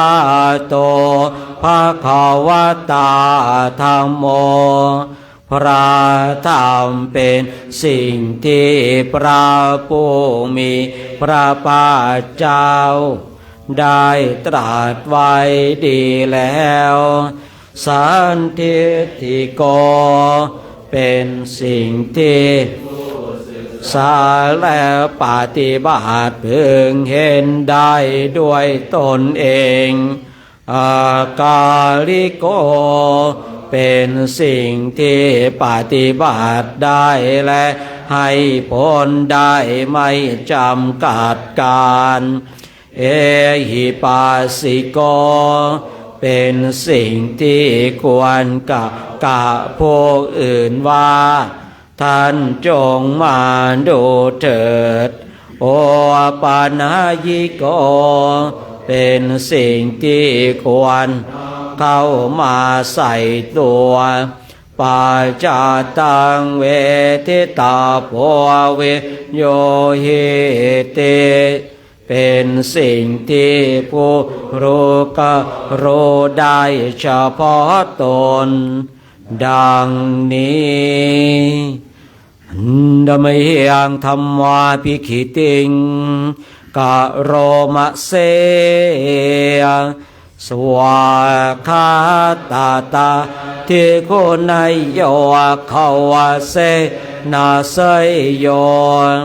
พระธรรมเป็นสิ่งที่ประเสริฐเพราะประกอบด้วยคุณ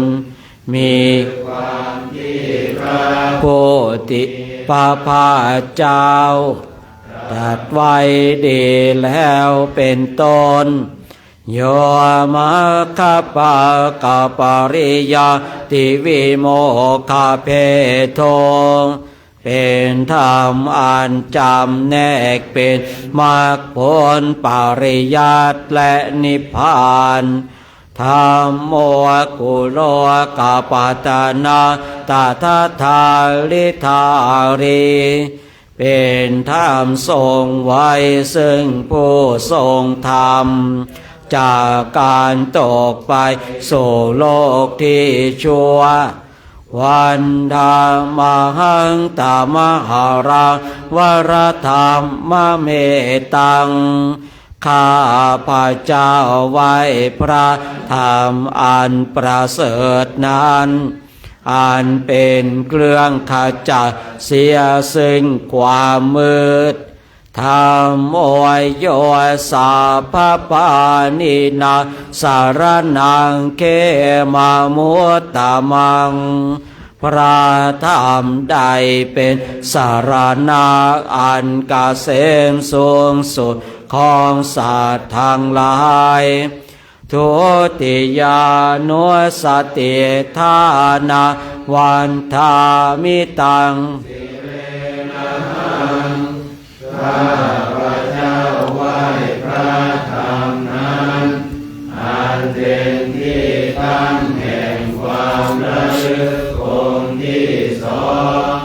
ด้วยเสียงกล่าวมาสาสมิทาโสวัฏโมเมสามิกิสโรข้าพระเจ้าเป็นทาสของพระธรรมพระธรรมเป็นนายมีอิสระเหนือข้าพระเจ้าธรรมโมทุกขาสักขาตาจาวิทาตาจาหิตาสะเมพระธรรมเป็นเครื่องกำจัดทุกข์และส่งไว้ซึ่งประโยชน์แก่ข้าพระเจ้าธรรมสาหังนิยาเทมิสาริรันชีวิตันจิตังข้าพระเจ้ามอบกายถวายชีวิตนี้แด่พระธรรมวันทานโตหังจาริสามิธรรมเสวสุธรรมตังข้าพระเจ้าผู้ไว้อยู่จะประพฤติตามซึ่งความเป็นธรรมดีของพระธรรมนาทิเมสารนังอัญญังธรรมโมเมสารนังวรังข้าพระเจ้าไม่มีพระธรรมเป็นสารณะอันประเสริฐของข้าพระเจ้าเอเตนะสัจวัชเชนะเทยังสาธุสาสาเนด้วยการกล่าวคำสัตย์นี้ข้าพระเจ้าพึงเจริญในพระศาสนาของพระศาสดาธรรมังเมวันธรรมาเนนายังปุญญังปัสสุตังอิทาข้าพระเจ้าผู้ไว้อยู่ซึ่งพระธรรมได้ควรขวายบุญใดในบัดนี้สัพเพปิอันตรายาเมมาเรสุตัสสะเตสัสสะอันตรายทั้งปวงอย่าได้มีแก่ข้าพระเจ้าด้วยเดชแห่งบุญนั้นกายเยนะวาจายวาเจตสาวาด้วยกายก็ดีด้วยวาจาก็ดีด้วยใจก็ดีเมกุกรรมังปะกตังมยายังกามนาติเตียนอันใดที่ข้าพระเจ้าทำแล้วในพระธรรมโอปาติคันหาตุอาชยันตังขอพระธรรมจงโง่ซึ่งโทษล่วงเกินอันนั้นการันตะเรสังวริตุงวธรรมเมเพื่อการสำรวมระวังในพระธรรมในการต่อไป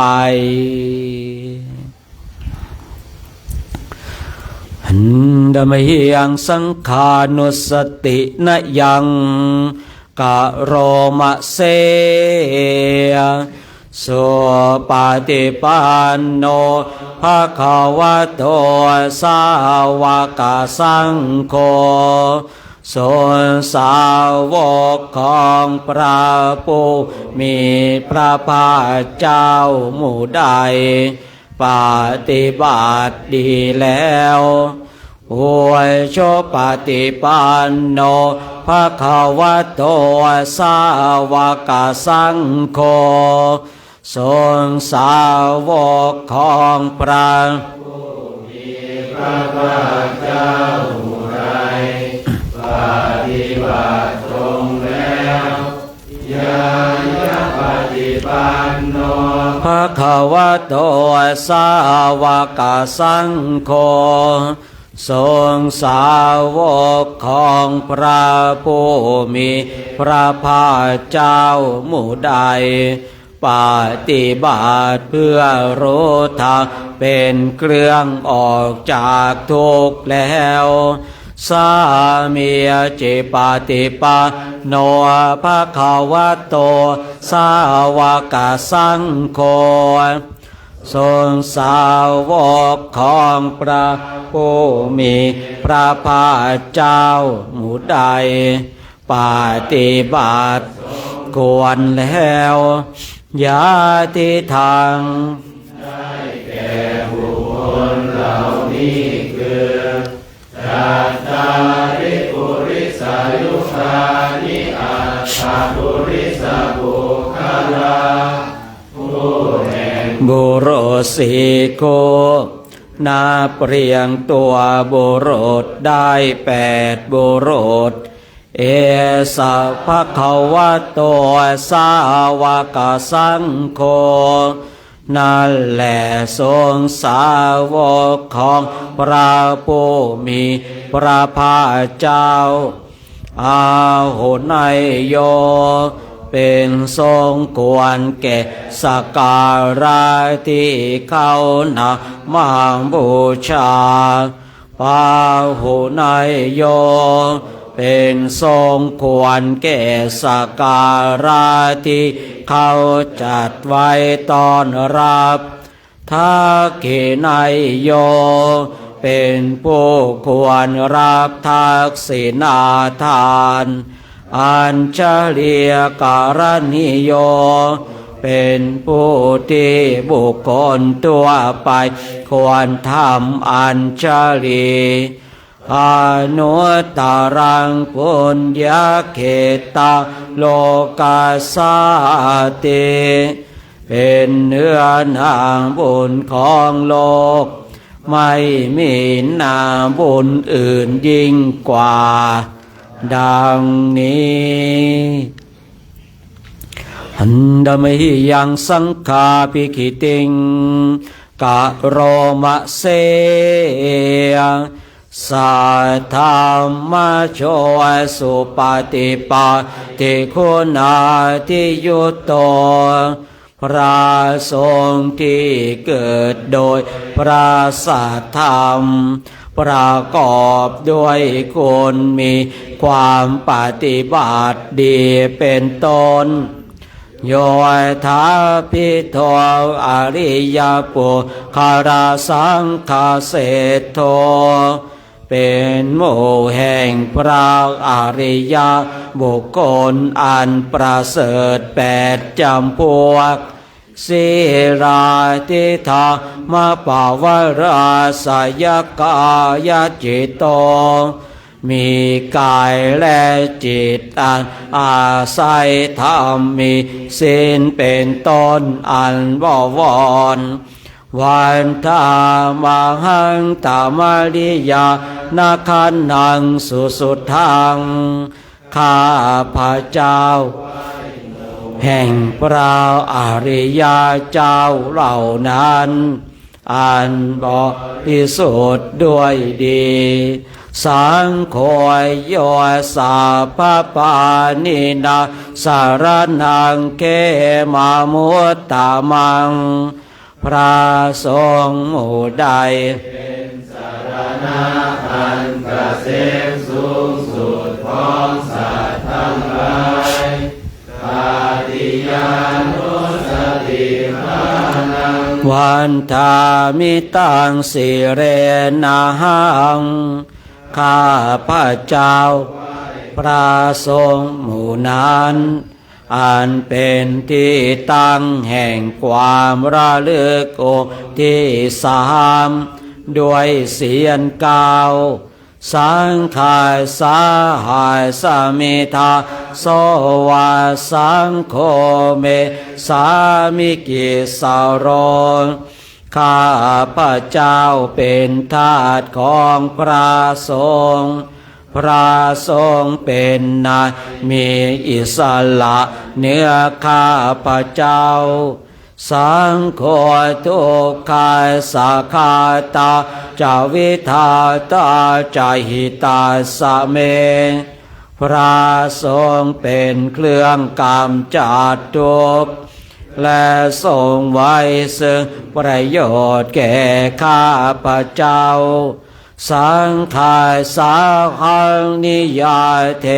มิสาเรรันชีวิตันจิตังข้าพเจ้า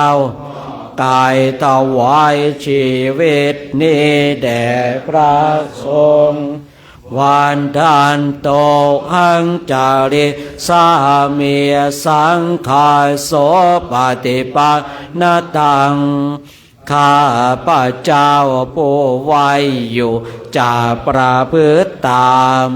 ซึ่งความปฏิบัติดีของพระสงฆ์อิเมสารนังอัญญังสังโฆเมสารนังวรังสารณะอื่นของข้าพเจ้าไม่มี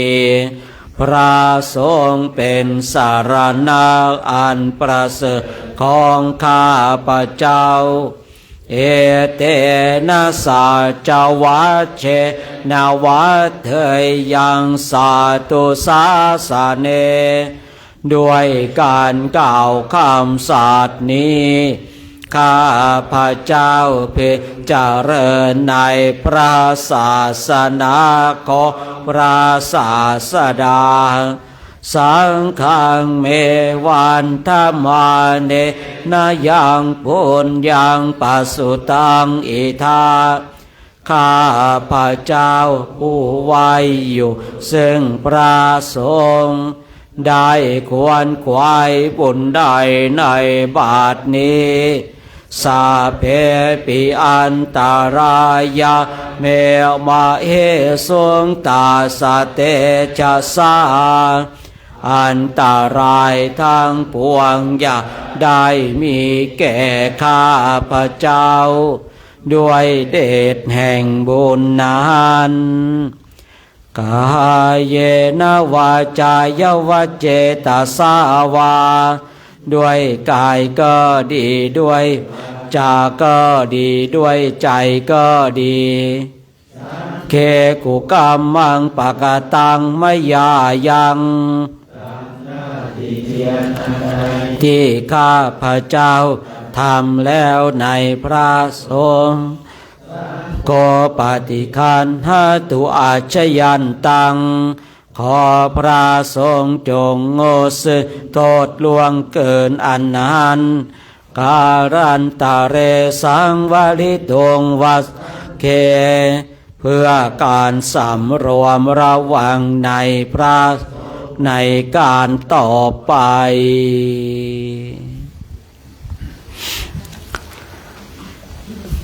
เปิดหนังสือไปหน้าที่57เนาะวันนี้เราจะสวดมงคล38ประการนะหน้าที่57นะ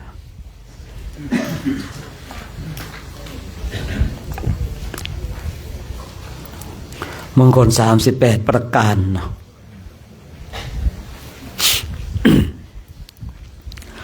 หันดะเมียงมังครัสสุตตังปาทังพนามะเสภาหุเทวามโนสา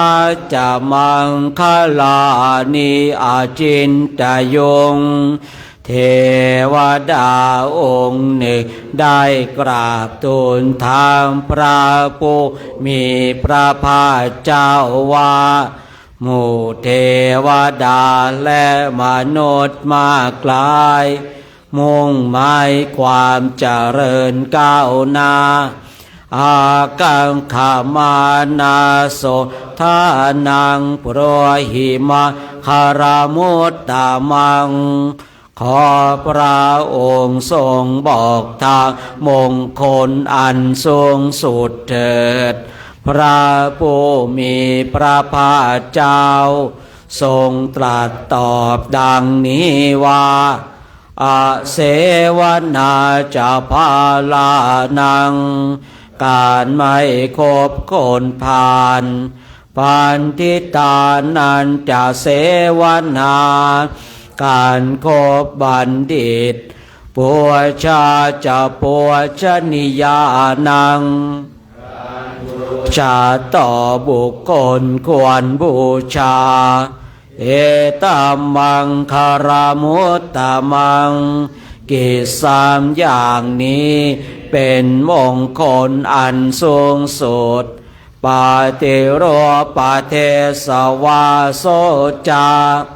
การอยู่ในประเทศอันสมควร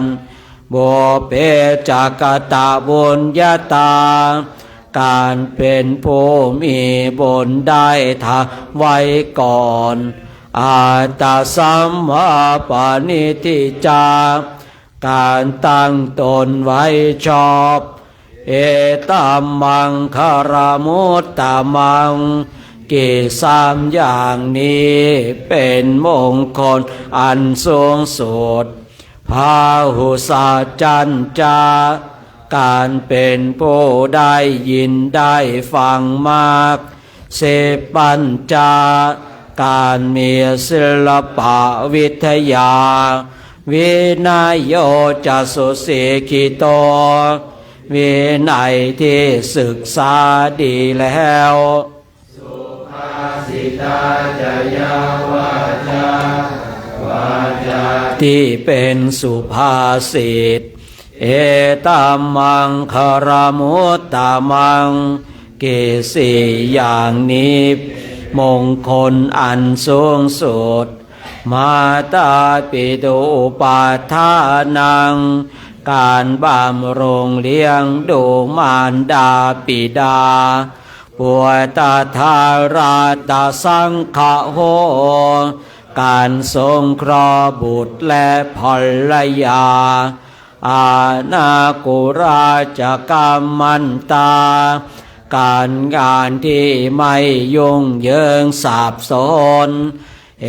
ตัมมังคารมุตตมัง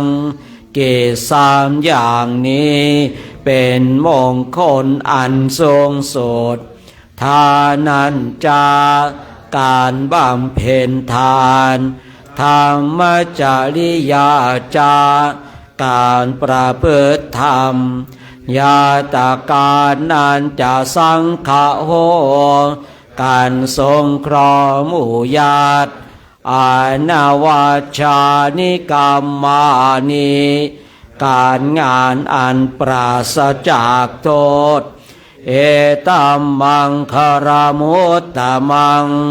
กิจสี่อย่างนี้เป็นมงคลอันสูงสุดอารติวิรติปาปา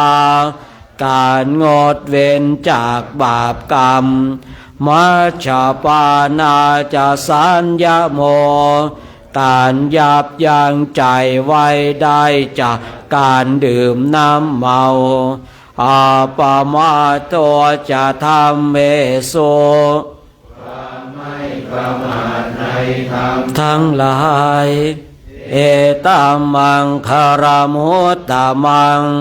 กิจสามอย่างนี้เป็นมงคลอันสูงสุดคารวะจาความเคารพนิวาโตจาความถ่อมตนสันโตทิจาความสันโดษกตัญญูตาความกตัญญูกาเรณธรรมสวนังการฟังธรรมตามการเอตัมมังคารมุตตมังกิจห้าอย่างนี้เป็นมงคลอันสูงสุดขันติจา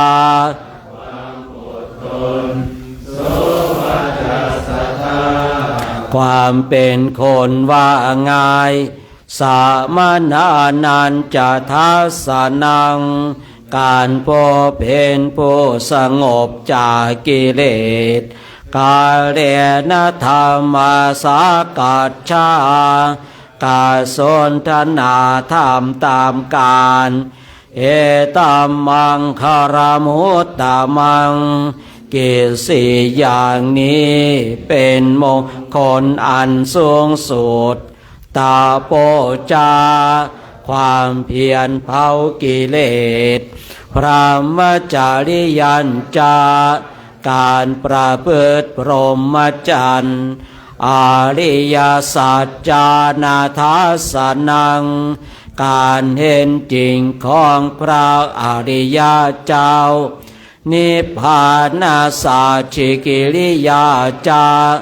การทำพระนิพพานให้แจ้งเอตัมมังคารมุตตมังเกสีอย่างนี้เป็นมงคลอันสูงสุดพุทธสโลกธรรมเมหิจิตตังจิตของผู้ใดอันโลกธรรมทั้งหลายยาสานกรรมปฏิถูกต้องแล้วย่อมไม่หวั่นไหวอโศกังเป็นจิตไม่เศร้าโศกวิรัชชังเป็นจิตตุลีกิเลสเขมังเป็นจิตเกษมสารเอตัมมังคารมุตตมังกิจอย่างนี้เป็นมงคลอันสูงสุดเอตาติสานิกาตวะนาสาปาตมะปาราชิตาสาปาทโสทิงขะชันติตันเตสังมาคารมุตตมันเตเทวดาและมนุษย์หลายคนอินเนียงเหล่านี้ให้ลองไปสองคนเอาไม่ได้สดสองคนสวัสดีในที่ทานข้อนั้นเป็นมงคลอันสูงสุดของเทวดาและมนุษย์ทั้งหลายเหล่านั้นโดยแท้อิติด้วยประกาศนี้แลเดี๋ยวหน้าที่75เนาะปรงสังขารกันสักหน่อยเนาะไม่หน่อยแล้วเยอะเลยละเนาะ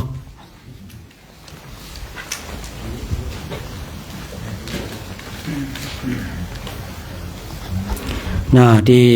75เนาะปรงสังขาร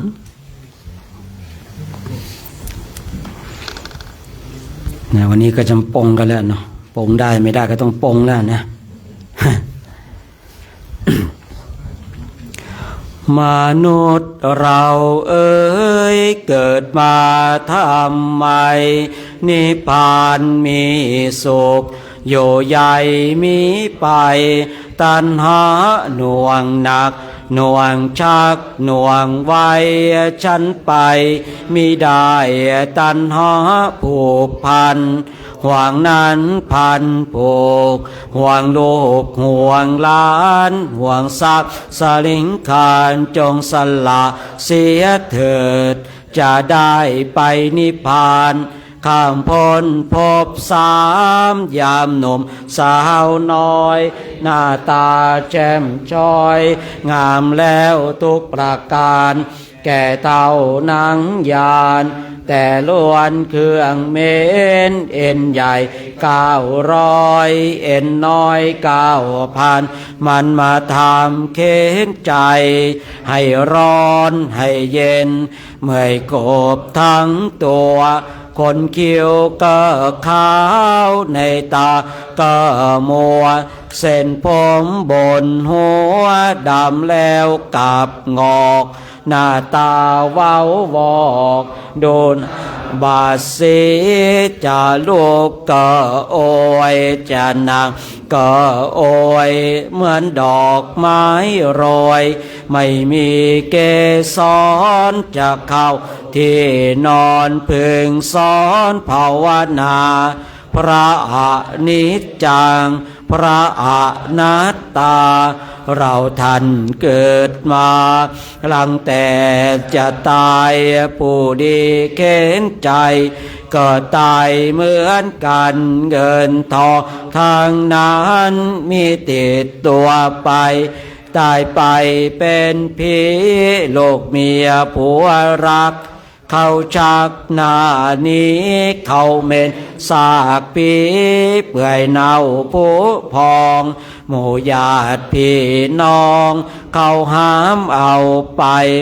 เขาวางลงไว้เขานั่งร้องไห้แล้วกลับคืนมาอยู่แต่ผู้เดียวป่าไม้ชายเขียวเลี้ยวไม่เห็นใครเห็นแต่ฝูงแรงเห็นแต่ฝูงกาเห็นแต่ฝูงม้าเยื่อแย่งกันกินดูน่าสมเพชกระดูกโกเอ้ยเรียงรายแผ่นดินแล้งกามากินเอาเป็นอาหารเที่ยงคืนสงัดเดินคืนมีนานไม่เห็นลูกหลานพี่น้องเผ่าพันธุ์เห็นแต่นกเขาจับเจ้าเรียงกันเห็นแต่นกแสกร้องแรกแหกควันพี่ร้องไห้หากันมนุษย์เราเอ้ยอย่าลงนักเลยไม่มีแก่นสารอุตสาห์ทำบนคำจนเอาไว้จะได้ไปสวรรค์จะได้ทานพระพุทธเจ้าจะได้เข้าผ่านอาหังวันทามิสาภะโสอาหังวันทามินิพพานาปัจจโยโหตุโอวาอนิจจาสังขารเอ่ยมาลงเอ่ยสิ้นสุดหยุดเคลื่อนไหวเมื่อหมดหวังครั้งสุดท้ายไม่หายใจธาตุลมไฟน้ำดินก็สิ้นตามนอนตัวแข็งและสลดเมื่อหมดชีพเขาตราสังใส่หีบสี่คนห้ามสู่ป่าชาสิ้นเชื้อเหลือแต่นามใครจะถามเรียกเราก็เปล่าเลยนี่แหละเนาะมนุษย์เรามีเท่านี้หมดลมแล้วก็ไม่มีซึ่งความหมายวิญญาณปราดขาดลับดับจากกายหยุดวุ่นวายทุกสิ่งนอนนิ่งเอ่ยเมื่อชีวิตเรานี้มีลมอยู่จงเร่งรู้สินทานนะท่านเอ่ยทั้งภาวนาทำใจหัดให้เคยอย่าละเลยความดีทุกวีวันเมื่อสิ้นลมจิตพรากจากโลกนี้จะได้พาความดีไปสวรรค์อย่าตามบาปน้อยนิดให้ติดพันเพราะบาปนั้นจะเป็นเงาตามเราไปสู่นรกอเวจีที่มืดมิดสุดที่ใครจะตามติดไปช่วยได้ต้องทนทุกข์สยดในกองไฟตามแต่กรรมของผู้ใดที่ได้ทำมันสวดมนต์ภาวนารักษาศีลสอนลูกหลานให้เคยชินทุกเช้าคำให้รู้จักเคารพนบพระธรรมอย่าลืมคำที่พระสอนวอนให้ดีเราเกิดมาเพื่อตายมิใช่อยู่ทุกคนจะต้องสู่ความเป็นผีเมื่อเกิดมาเป็นคนได้กันทั้งที ก็ควรสร้างความดีติดตัวไป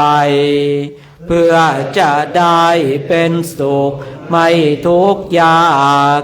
ไม่คับแค้นลำบากเมื่อเกิดใหม่ใครทำดีย่อมสุขแท้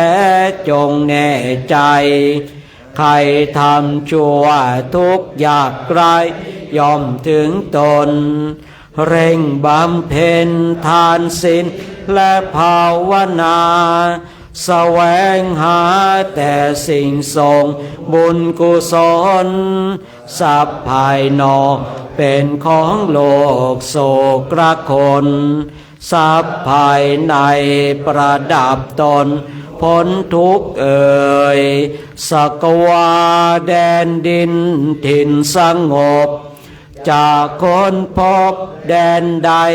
สุดไฟหาพื้นที่พบทั่วทั้งฝั่งคงคาบนเวหาสวงสวรรค์ชั้นพรหมินทร์แดนสงบอยู่ที่ใจใช่ที่อื่นใจชุ่มชื่นด้วยความดีใจมีศีลใจสงบพบความสุขทุกแผ่นดินจะพบถิ่นสงบได้ที่ใจเอ่ย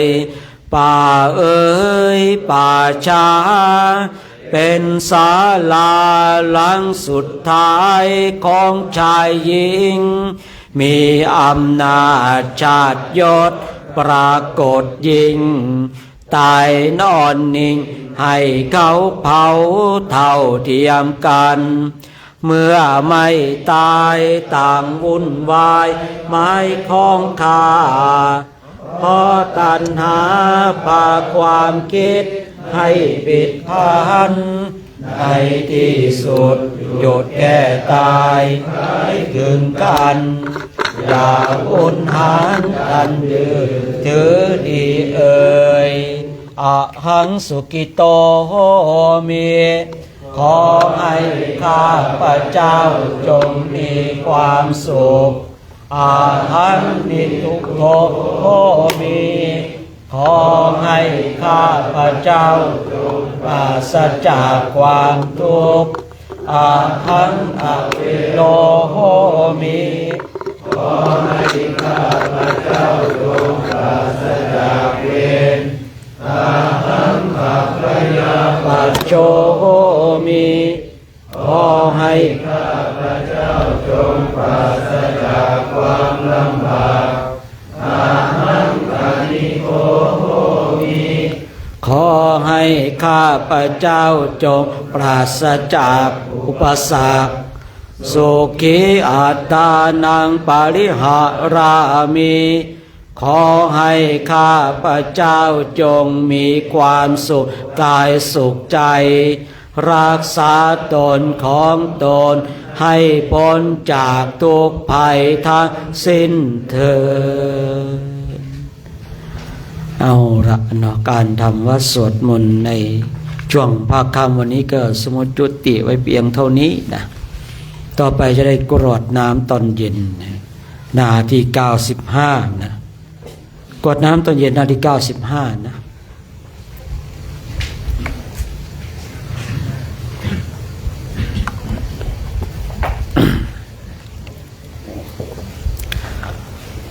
หันดามยังอุดิสนาทิธานาคาทายโยพันหอมะเสเอ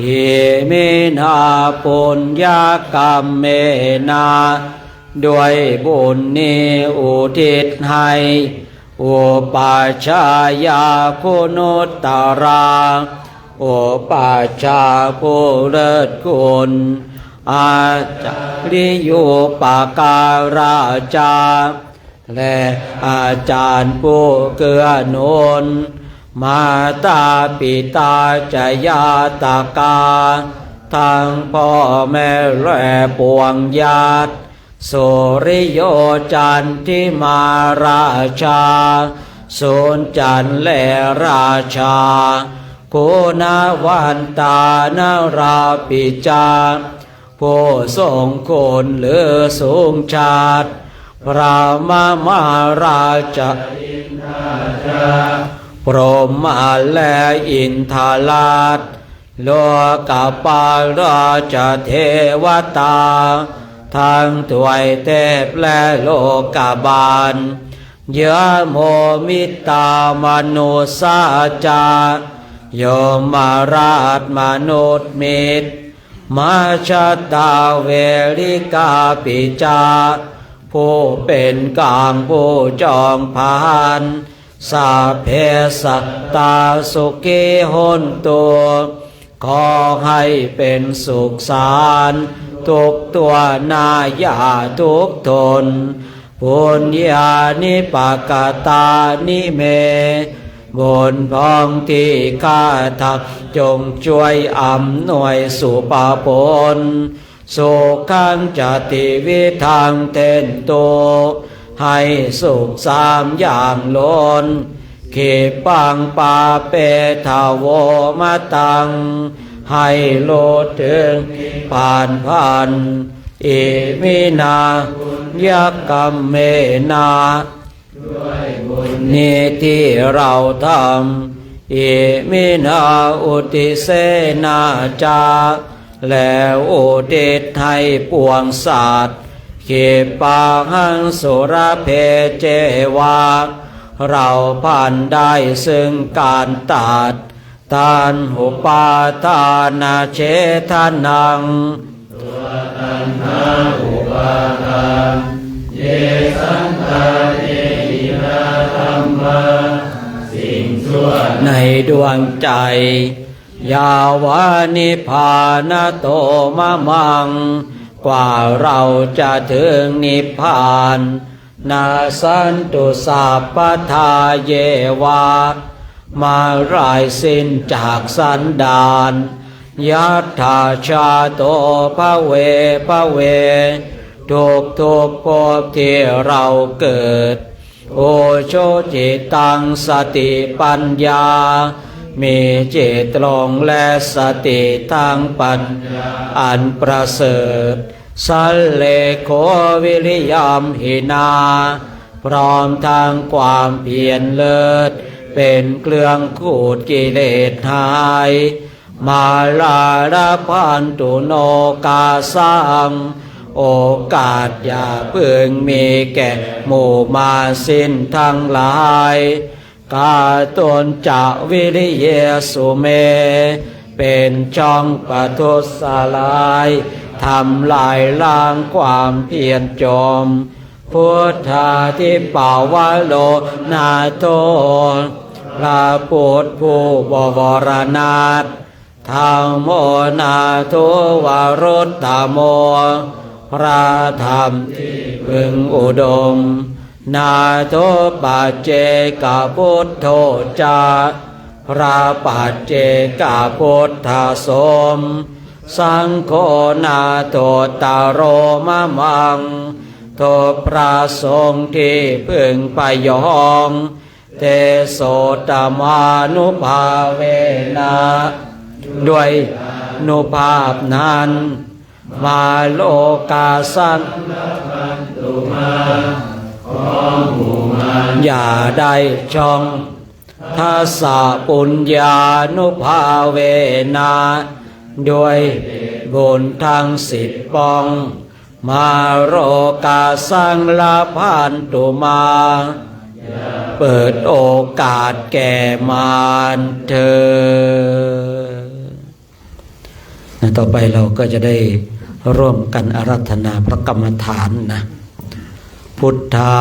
ราธนานังธรรมาราธนานังสังฆาราธนานังอาปมาโนพุทโธอาปมาโนธัมโมอาปมาโนสังโฆนะโมพุทธายะนะโมธัมมายะนะโมสังฆายะพุทโธเมนะโธธัม เปิดด้วยนะสังโฆเมนาโถพุทธบูชาธรรมบูชาสังฆบูชานิพพานาปัจจโยโหตุข้าพระเจ้าทั้งหลายขออาราธนาคุณพระพุทธคุณพระธรรมคุณพระสงฆ์อันหาประมาณมิได้มาเป็นที่พึ่งที่ระลึกถึงจงช่วยอภิบาลรักษากายวาจาใจของข้าพระเจ้าหลายให้ตั้งมั่นอยู่ด้วยธรรมเจริญไปด้วยธรรมพร้อมทั้งให้เจริญด้วยสติปัญญาญาณเข้าถึงธรรมอันเป็นเครื่องพ้นทุกข์ให้ถึงซึ่งสันติสุขเป็นผู้รู้ผู้ตื่นผู้เบิกบานโดยไผ่บูรณ์ทุกประการและจงยังประโยชน์ให้ถึงพร้อมทั้งส่วนตนบุคคลอื่นชีวิตอื่นอันเป็นเพื่อนทุกข์เกิดแก่เจ็บตายด้วยกันทั้งหมดทั้งสิ้นตลอดกาลนานเทอญ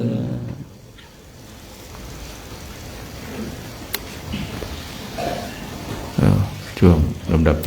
ตอนนี้ไปก็เป็นช่วงของการบำเพ็ญจิตตภาวนากันญาติโยมที่มาร่วมทำวัดสวดมนต์กันที่วัดจอมปิงเนาะวันนี้เป็นคืนที่2แล้วก็ญาติโยมที่กำลังดูการถ่ายทอดสดของโครงการจาริกธรรมที่ได้ร่วมกันก็ช่วงนี้ก็เป็นช่วงของการภาวนานะก็ญาติโยมก็ให้เอาขาฝาวางบนขาซ้ายมือฝาวางบนมือซ้ายนั่งให้กายของเราตรงนั่งสบายนะนั่งไม่ต้องไปเกรงไปอะไรนั่งสบายเหมือนเรานั่งดูทีวีหรือเรานั่งดูมือถือแต่ว่าเราหลับตานะหลับตาแล้วเราก็จะเห็นว่าร่างกายของเราเนี่ยสงบนะสงบพร้อมเนาะเราเห็นสิ่งที่ไม่สงบอย่างหนึ่งก็คือลมหายใจเข้าหายใจออกเนี่ยพอเราหลับตาเรานึกดูนะเห็นลมหายใจเข้าลมหายใจออกหายใจเข้าหายใจออกโดยปกติของธรรมชาติเพราะลมก็เป็นส่วนหนึ่งของร่างกายของเราเนี่ยลมก็เป็นส่วนหนึ่งเหมือนกันเมื่อลมเป็นส่วนหนึ่งทำให้ร่างกายของเราอยู่ได้นะเราก็เคยได้เรียนกันเรื่องของลมว่าให้ช่วยทำให้เลือดดีนะแต่เราก็มาดูเนี่ยเอาความเคลื่อนไหวเนี่ยลมที่มันไหลลมที่มันออกแล้วเข้าออกเนี่ยเอาเป็นสถานที่ ฝึกให้จิตของเราเนี่ยเกิดสมาธิเกิดสมาธิในที่นี้ก็เราก็จะได้ดูว่าเกิดสมาธิมีคำถามว่าแล้วจิตเราโดยปกติมีสมาธิหรือเปล่าโดยปกติจิตของเรามันก็ไม่ได้มีสมาธิมีความฟุ้งโดยปกติก็คือมันคิดมันนึกมันปรุงแต่งจิตที่จะคิดจะปรุงแต่งเนี่ยมันอยู่ๆมันไม่ได้คิดมันก็อาศัยผัสสะที่เข้ามากระทบทางกายเนี่ยอย่างเช่นมากระทบเนี่ยเป็นรูปที่เข้ามาเนี่ยความร้อนกระทบกายความเย็นกระทบกายมันมากระทบร้อนนะเราก็เป็นทุกข์หนาวเราก็เป็นทุกข์จิตปรุงเนี่ยเพราะมากระทบตาเห็นรูปกระทบนะอันนี้จิตก็ปรุงจิตของเราจะปรุงแต่งคิดมากคิดน้อยเนี่ยอาศัยผัสสะที่ทางตามากระทบทางหูมากระทบทางกลิ่นมากระทบทางลิ้นก็ตอนเช้าหรือว่าตอนเย็นที่เราตอนเย็นที่เรามาร่วมเนี่ยฉันน้ำปานะอะไรกระทบไปแล้วก็เป็นสัญญาพอกระทบก็เป็นสัญญาจดจำเอาไว้อย่างเช่นว่าตาเห็นอาหารที่เราเคยชินสัญญาจดจำไว้ว่าอันเนี้ยอร่อยอันนี้ไม่อร่อยสัญญาจดจำเอาไว้พอเข้ามาได้ดื่มได้กินเขาก็ได้เป็นสุขบ้างเป็นทุกข์บ้างปรุงแต่งอยู่อย่างเงี้ย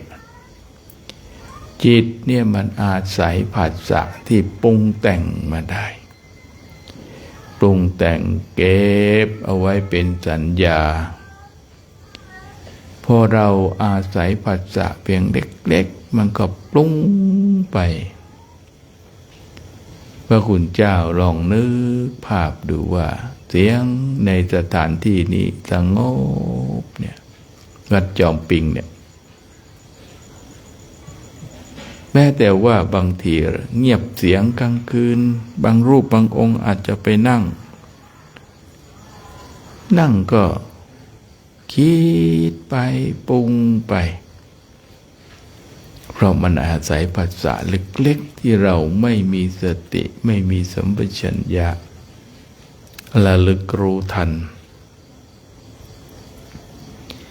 ท่านจึงให้เราเนี่ยนะจิตของเรามาจดจ่อจดจ้องมาดูกับลมหายใจเข้าดูกับลมหายใจออกเนี่ยหายใจเข้านะหายใจออกโมนะโมนะโมอยู่ในใจหรือพระคุณเจ้าถนัดอย่างไรก็เอาที่ถนัดทำแล้วใจสบายทำแล้วใจดีใจสงบทำไปเต็มที่นะถ้าเกิดว่าใจมันยังไม่ค่อยสงบยังเราก็เปลี่ยนของเราเนี่ยลองเปลี่ยนมาใช้แบบเนี้ยหายใจเข้านะหายใจออกโมนะโมนะโมอยู่ในใจเรียกว่าใจดีใจสบายนะ ใจดีใจสบาย ใจไม่วิตกใจไม่กังวลใจไม่รุ่มร้อนใจไม่ลุ่มหลงอยู่กับสิ่งใดนะอยู่กับปัจจุบันเนี่ยทุกขณะของลมหายใจเข้าทุกขณะของลมหายใจออกท่านเรียกว่า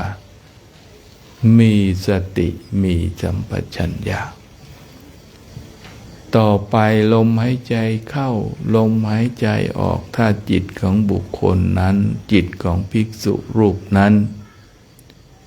เกิดความสงบค่อยๆสงบเบาลงเบาลงองค์บริกรรมก็ไม่ต้องใช้นะก็เหลือแต่เห็นลมหายใจเข้าหายใจออกเบาสบายนะหายใจเข้าหายใจออกนะทุกขณะทุกขณะรู้อยู่ทุกขณะทุกขณะ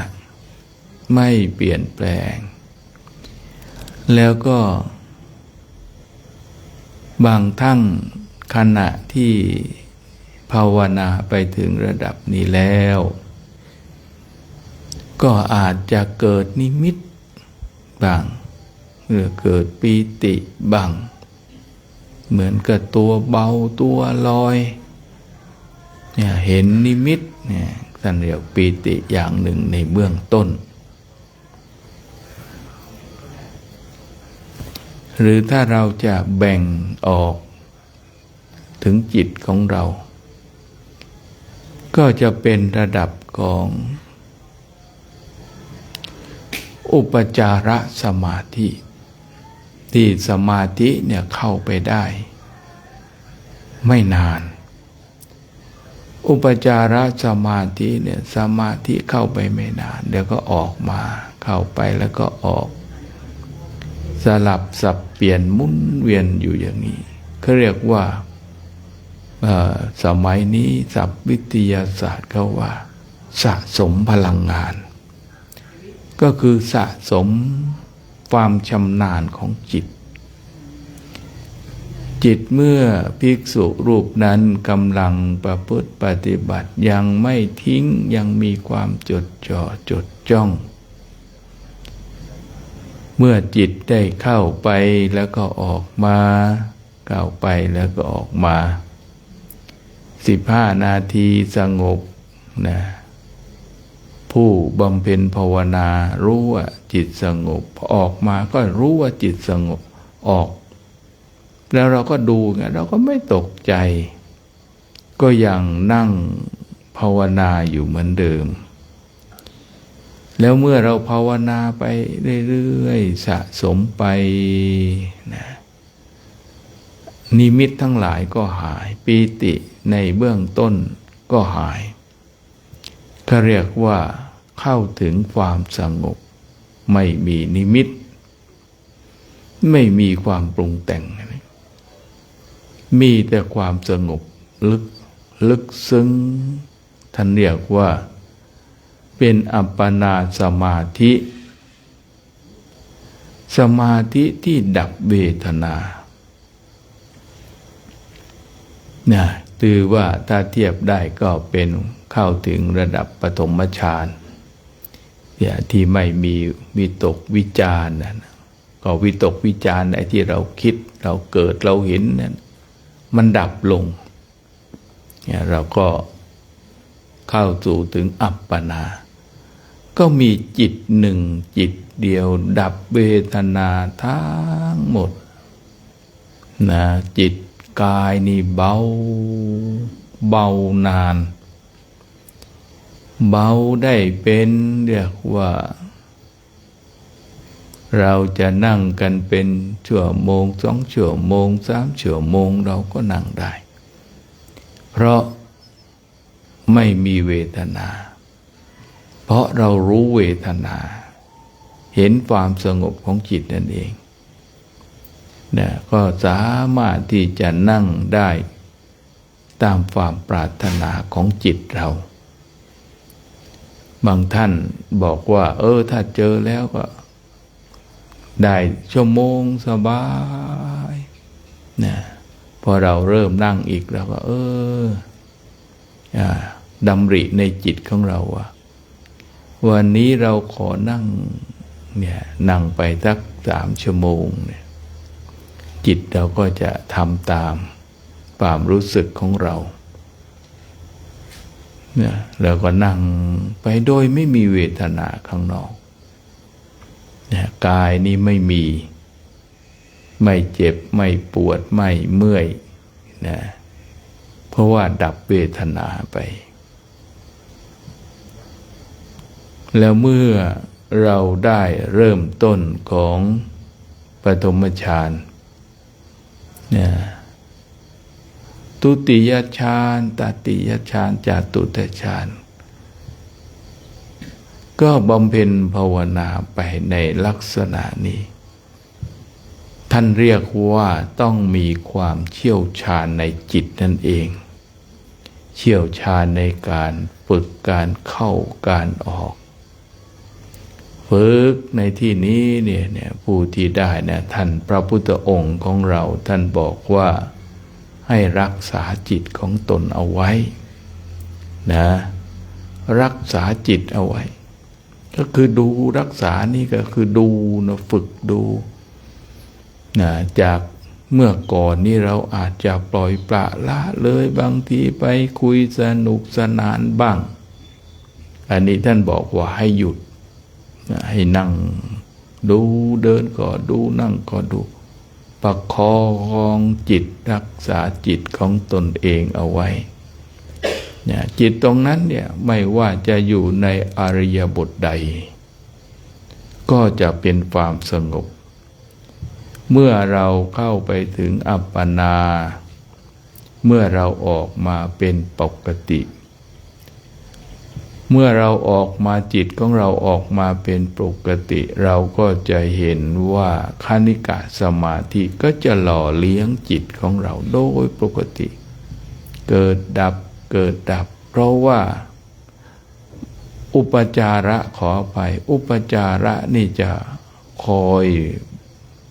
ประคับประคองจิตคืออุปจาระนี่มีสมาธิในอริยบทของความเคลื่อนไหวมีปัญญาในอริยบทของความเคลื่อนไหวเห็นเวทนาเห็นความเจ็บไข้ได้ป่วยนะมีสมาธิเหมือนกันนะอันนี้เรียกว่ามีอุปจาระสมาธิคอยหล่อเลี้ยงจิตของเราและเราก็ภาวนาเนี่ยพอเรามาเข้านั่งภาวนา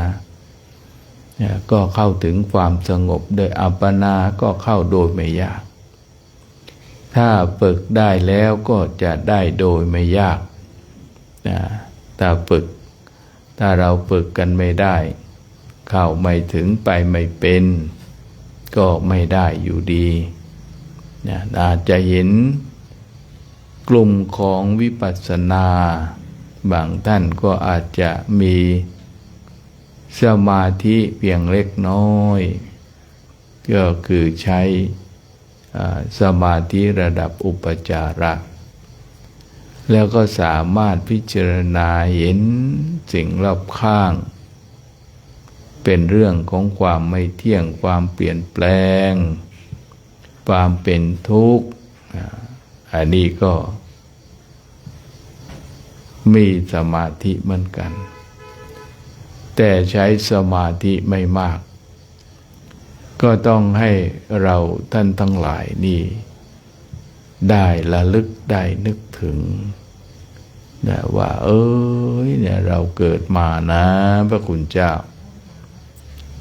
ถือว่าเป็นผู้ที่โชคดี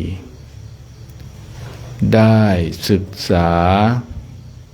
วิธีการดับทุกข์ ได้ศึกษาวิธีการดับทุกข์ทางใจทำใจทางใจของเรานั้นให้หมดลงหรือว่าบรรเทาลงเป็นวิชาที่เรียนแล้วจบหลักสูตรเป็นวิชาของมนุษย์เรานะโดยมนุษย์เราก็คือพระพุทธเจ้าของเราเป็นผู้ค้นพบแม้แต่เทวดาก็มาศึกษาที่พระพุทธองค์ได้ค้นพบมาวิธีการดับทุกข์เทวดาเขาก็ปฏิบัติธรรมเหมือนกันแต่เทวดาปฏิบัติธรรมแบบทุกขาสุขขาปฏิปทาก็คืออารมณ์ของเทวดาเป็นอารมณ์ของความสุขอยู่ในภพภูมิของความสุขก็จะเห็นทุกข์นี่ยากนะแต่ก็เห็นได้นะเห็นโทษของความเกิดเทวดาก็จะเห็นโทษของความเกิดเห็นความเป็นไปของความเกิดก็สามารถดับทุกข์แต่มนุษย์นี่ตรงเลยเรื่องของความทุกข์เนี่ยนะเดี๋ยวเราก็ทุกข์เรื่องโน้นเดี๋ยวเราก็ทุกข์เรื่องนี้เราอยู่กับทุกข์โดยประจำวันเนี่ยเราทุกวันความทุกข์นี่กับมนุษย์เนี่ยไม่มีวันหยุดนะแล้วคุณเจ้าเคยเห็นไหมว่าความทุกข์ของเราเองเนี่ยมันมีวันหยุดไหมทุกวันไม่รู้ว่าเรื่องอะไรก็ต้องทุกข์อ่ะบางทีคุยกันเนี่ยทุกข์อีกคิดมากเกินไปเอาความคิดมาฆ่าตนเองนะอันเนี้ยมันเป็นความทุกข์มนุษย์เรามีทุกวันแต่ตนเองอยู่กับทุกข์แต่ไม่รู้จักทุกข์ไม่รู้จักวิธีการที่จะออกจากทุกข์แม้แต่องค์สมเด็จพระสัมมาสัมพุทธเจ้าของเราเนี่ยเป็นผู้รู้เข้าใจชี้นำวิธีการออกจากทุกข์แล้วก็ได้ชี้บอกว่าเราอยู่ทุกวันนะอย่าประมาทเพราะด้วยความทุกข์เนี่ยทำให้เราประมาททำให้เรามัวเมากับชีวิตของเราเนี่ยมัวเมาในชีวิตคิดว่าชีวิตของเราเนี่ยมันจะยั่งยืนคิดว่าชีวิตของเรานี่จะอยู่โน้นเป็น100 ปี1,000 ปีเรียกว่ามีความประมาทในชีวิตเมื่อประมาทในชีวิตมันก็เป็นอย่างที่เราเห็นนะตื่นมาก็ต้องมีวิธีการ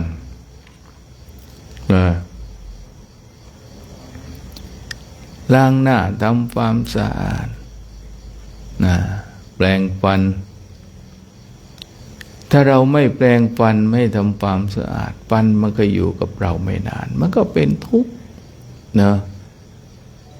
ปวดฟันเราเป็นเด็กเราอาจจะไม่จำไม่ได้เรื่องของการปวดฟันเพราะว่าบางท่านอาจจะยังไม่เคยเจอแต่ที่ผู้ที่มีอายุแล้วก็จะรู้จะเข้าใจว่าปวดฟันเป็นยังไง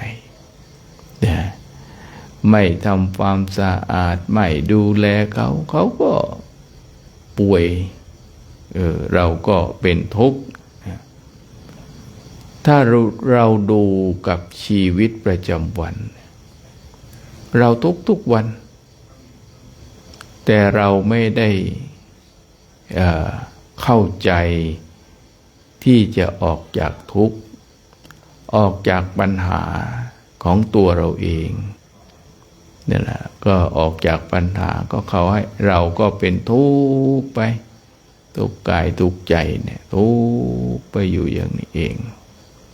เนี่ยเราต้องศึกษาต้องเรียนรู้ ต้องทำความเข้าใจให้เห็นนะเรียนรู้ทำความเข้าใจว่าชีวิตของเราเป็นอย่างนี้เนาะเพื่อจะได้ระลึกได้นึกถึงเนี่ยมีแต่ความทุกข์วิตกกังวลดูเรื่องนั้นก็ทุกข์ดูเรื่องนี้ก็ทุกข์นะความทุกข์ก็เข้ามาในรูปของความสุขเนี่ยสมมุติว่าเราดูทางมือถือดูไปโอ้เพลิดเพลินอันนี้ก็เรียกว่าเพลิดเพลินในทุกข์เนาะพอไม่เห็นดังสิ่งที่ตนเองต้องหวังก็เป็นทุกข์เดือดร้อนใจเป็นทุกข์อีกแล้วนะวิตกกังวลไปดูที่นี่แล้วก็ไปร่วมปัญหากับความทุกข์ของเขา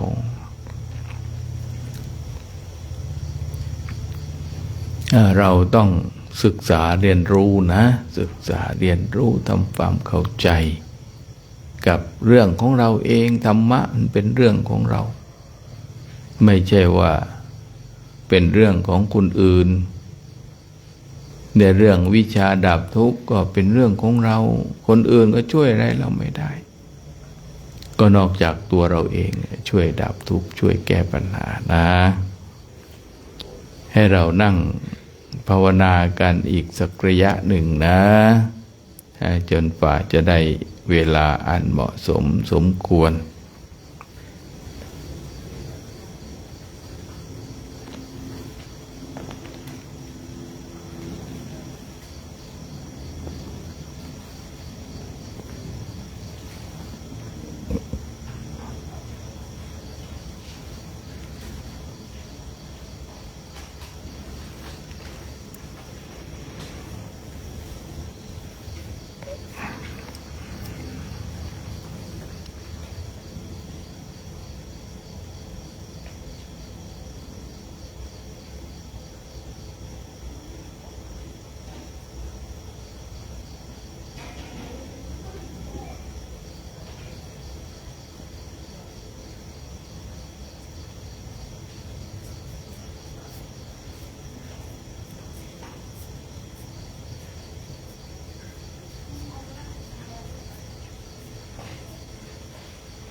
การ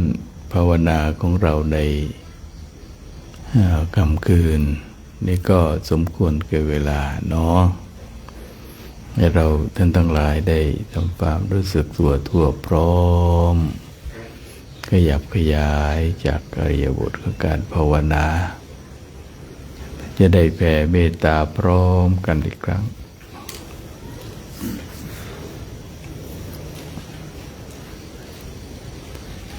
สัพพิสันตาอาเวราโหนตุขอสัพพสัตว์ทั้งหลายทั้งปวง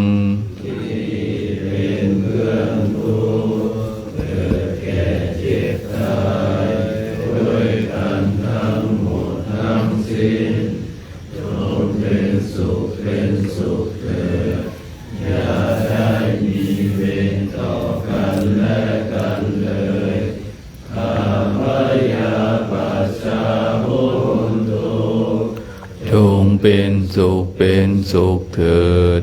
อย่าได้เบียดเบียนซึ่งกันและกันเลยอานิคาโวนตุจงเป็นสุขเถิดอย่าได้กายทุกข์ใจเลยสุขีอัตตานังปริหารันตุจงมีแต่ความสุขกายสุขใจรักษาตนให้รอดพ้นจากทุกข์เวรภัยอันตรายจงทุกข์ทั่วหน้าเถิดกาตังบุญญาพลังไม่สัพเพภาคีภวันตุเตขอสัพพสัตว์ทั้งหลายทั้งปวงเหล่านั้นจงเป็นผู้มีส่วนเสวยผลบุญที่ข้าพเจ้าทั้งหลายนี้เถิดสาธุสาธุ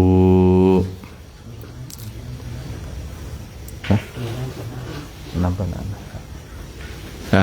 น้ำปนะมาถวายพระคุณเจ้าเนอะลูกเนนไปดูที่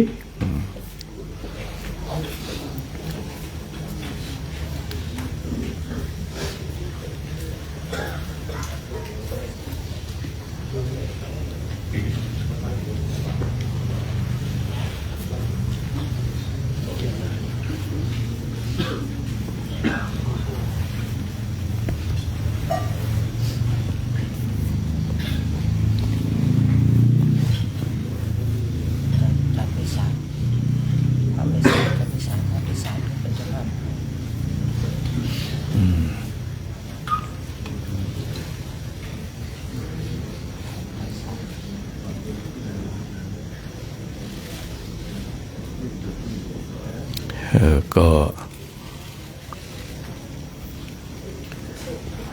วันนี้ก็ต้องอนุโมทนาพระคุณเจ้าเนาะ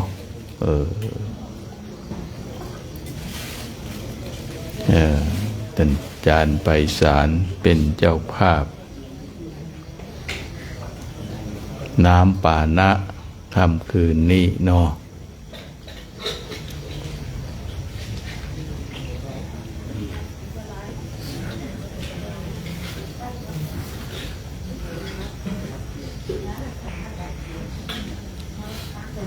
พระคุณเจ้าก็ช่วงนี้เราก็จะได้รับบททดสอบในอากาศร่างกายของเราก็กำลังปรับเรียกว่าปรับปรุงแก้ไขก็ตรงที่ว่าต่อสู้กับร่างกาย ว่าร่างกายเนี่ยเดี๋ยวก็หนาวเดี๋ยวก็ร้อน แล้วก็ให้เราพยายามฉันน้ำเยอะๆสักหน่อยร่างกายของเรานี่ขับเคลื่อนด้วยธาตุสี่ขันธ์ห้า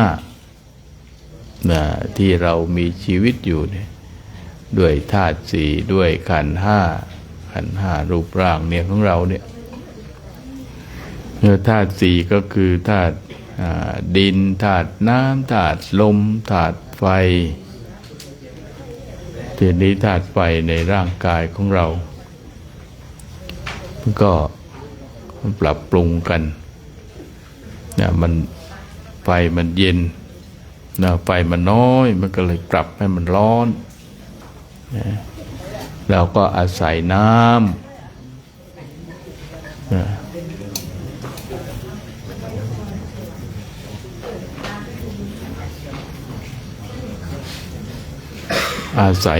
ี่ยน้ำมาช่วยทำให้อบอุ่นร่างกายของเรานี่อบอุ่นขึ้นมานะน้ำต้องฉันแห้งพอดีอย่างผู้ชายนี่ต้องน้อยวัน2 ลิตรนะน้ำอะไรก็ได้นะเดี๋ยวจะไปว่าน้ำอะไรก็ได้นี่คงไม่ใช่ถ้าน้ำพวกชูกำลังก็2 ลิตรก็ตายพอดีเนาะน้ำสะอาดนี่แหละนะใช่รวมๆแล้วมันได้สุขภาพเราก็เมื่อสุขภาพเราดีนะการภาวนาของเราก็จะดีสวดมนต์ไหว้พระก็จะนั่งอยู่ได้นานถ้าเราไม่ป่วยนะถ้าเราไม่ป่วยเนี่ยมันจะดีถ้าเราป่วยเนี่ยมันไม่ดีนะเหมือนรถรถที่มันเป็นอะไรวิ่งไปซ่อมไปมันก็ถึงมันถามว่าถึงที่หมายมันก็ถึงเหมือนกันมันก็ไม่ได้นานแต่ว่าร่างกายของเราถ้าเรามีเทคนิคเข้าใจแล้วอาศัยความป่วยนะความเจ็บไข้ได้ป่วยความไม่สบายเป็นอุปกรณ์วิปัสสนากรรมฐานความเจ็บไข้ได้ป่วยเป็นครูเตือนของเราเตือนเรื่องของวัฏฏะสงสารเรื่องให้เราอยู่ในโลกนี้อยู่ในโลกนี้เป็นยังไงอยู่ได้มันน่าสนุกสนานไหมเนี่ยอยู่ในโลกนี้เป็นแบบนี้ของมันไม่ได้มีอะไรดีเดอะไรมากชีวิตมันขึ้นลงฟูแฟบถึงเวลาก็ต้องพัดพรากจากกันไปไม่มีอะไรไม่มีอัตตาไม่มีตัวตนอะไรที่จะอยู่ได้ถึงเวลาก็จากกันไปหายเนาะหายจากโลกนี้ไปไม่มีอะไรเป็นของเรา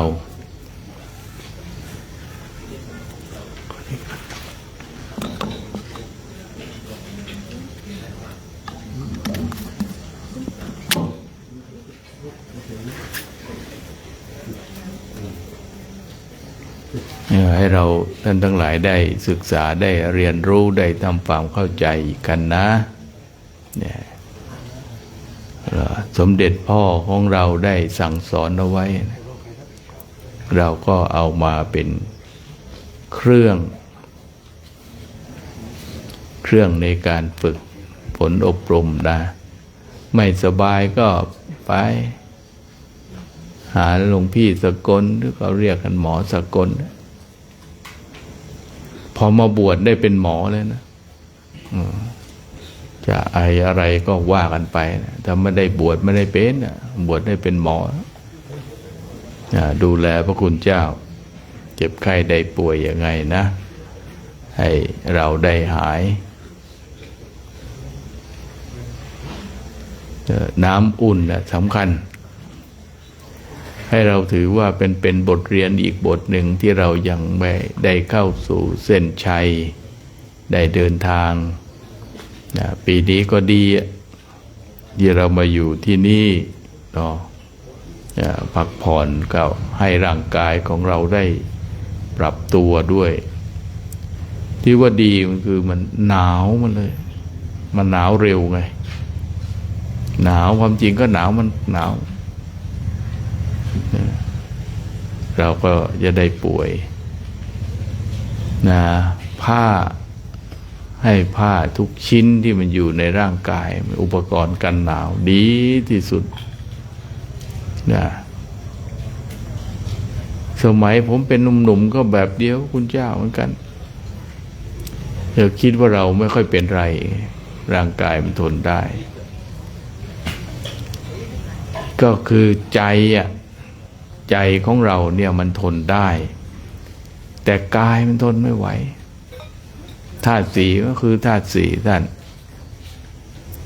ใจนี่มันทนได้อยู่แล้วนะยิ่งนั่งเป็นนานๆทนได้แต่กายมันทนไม่ได้ต้องเมื่อสร้างเหตุแห่งกายเป็นยังไงหรือเป็นอย่างนั้นอย่างเช่นว่าเราฉันภัตตาหารนะฉันภัตตาหารเนี่ยเราฉันไปฉันเหตุอะไรที่เข้าไปสู่ร่างกายมันก็อย่างเช่นว่าอาหารน้อยนะแรงก็น้อยอาหารมากเกินร่างกายมันก็ทำให้เราง่วงเหงาหาวนอนหลับไหลอะไรทำนองนั้นเนี่ยทำให้เราได้รับความทุกข์พอดีแล้วเราก็ต้องพิจารณาถึงเรื่องของสิ่งที่ธาตุร่างกายของเราเป็นธาตุต้องดูแลต้องบำรุงต้องรักษาขับเคลื่อนไปเนี่ยร่างกายเราแข็งแรงแล้วสุขแข็งแรงแล้วก็ไม่ป่วยแล้วก็สบายเนาะความเจ็บป่วยถือว่าเป็นเรื่องธรรมดานะพระคุณเจ้าไม่ต้องไปเก็บเอาไว้นะไม่เป็นไรไม่ใช่ต้องดูแลสุขภาพเราก็จะช่วยกันดูแลยามเจ็บไข้ได้ป่วยก็ช่วยกันต้องดูแลกันให้ดีนะดูแลกันองค์คุณของภิกษุไข้เนี่ยเมื่อเขาดูแลก็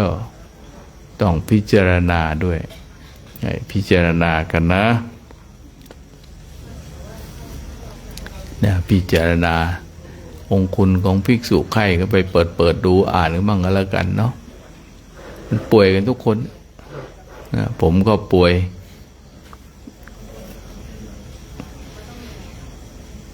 ห้ามความป่วยไม่ได้เนาะเจ็บไข้ได้ป่วยถือว่าเป็นเรื่องธรรมดาอันนี้เห็นเงียบแล้วก็น่าจะสมควรเนาะญาติโยมก็รับพรวันนี้พระคุณเจ้าเป็นเจ้าภาพน้ำปานะบางท่านก็ได้ร่วมถวายด้วยอนุโมทนาก็ยังดีจิตใจที่เราอนุโมทนาก็จะเป็นบุญเป็นกุศลของเราใจเป็นกุศลมันฉลาดในอารมณ์ทำให้อารมณ์จิตของเรานี่มันอยู่สุขมันอยู่สบายด้วยเนาะเพราะคนไม่มีอิจฉาไม่ริษยาคนอื่นอยู่สงบอยู่เย็นสบายเนาะก็อนุโมทนากับพระคุณเจ้าแล้วก็เจ้าภาพในนามปานะวันนี้และญาติโยมที่มาร่วมสวดมนต์ก็ได้ร่วมกันอนุโมทนาบุญในคราวครั้งนี้นะสัพพโรคาวินิโมตุสัพพ ภวันจิโตสัพพเวรามาติกันเนียมบุตโตจตุวังภวสัพพิวิวันจันตุสัพโควินัสสตุมาเตวันตารายโยสุขิติยุโกภวะอภิจันสิลิสนิจวุฒาปัจจาจันตารุธรรมวันตันติอายุวันโนสุขังภาลังกับพระละพากัน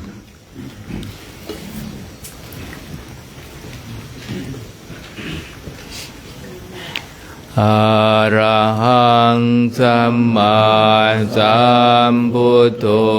ภะคะวะพุทธังภะคะวันอภิวาเทมิสุวากาโตภะคะวะตาธัมโมธัมมังนามัสสามิสุ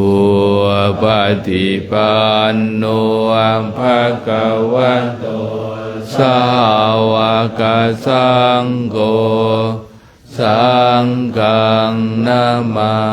มิมาตามปิตุปุณหังวันตามิครูอุปัชฌาย์ริยกุณังอะหังวันตามิเดี๋ยวคณะพระสงฆ์จากพระคุณพ่อพร้อมกันเนาะพ่อพระสงฆ์ก่อนนะพร้อมกันแล้วกรา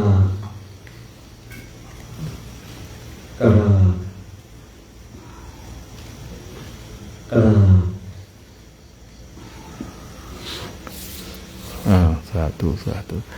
ญาติโยมกราบพระทุกองค์พร้อมกันกราบ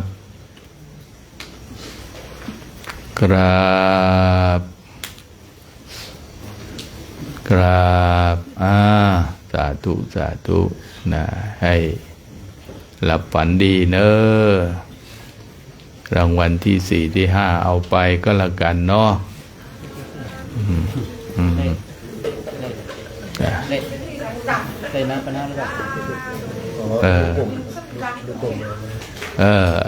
ดีแล้วดังเลยนะสาธุสาธุ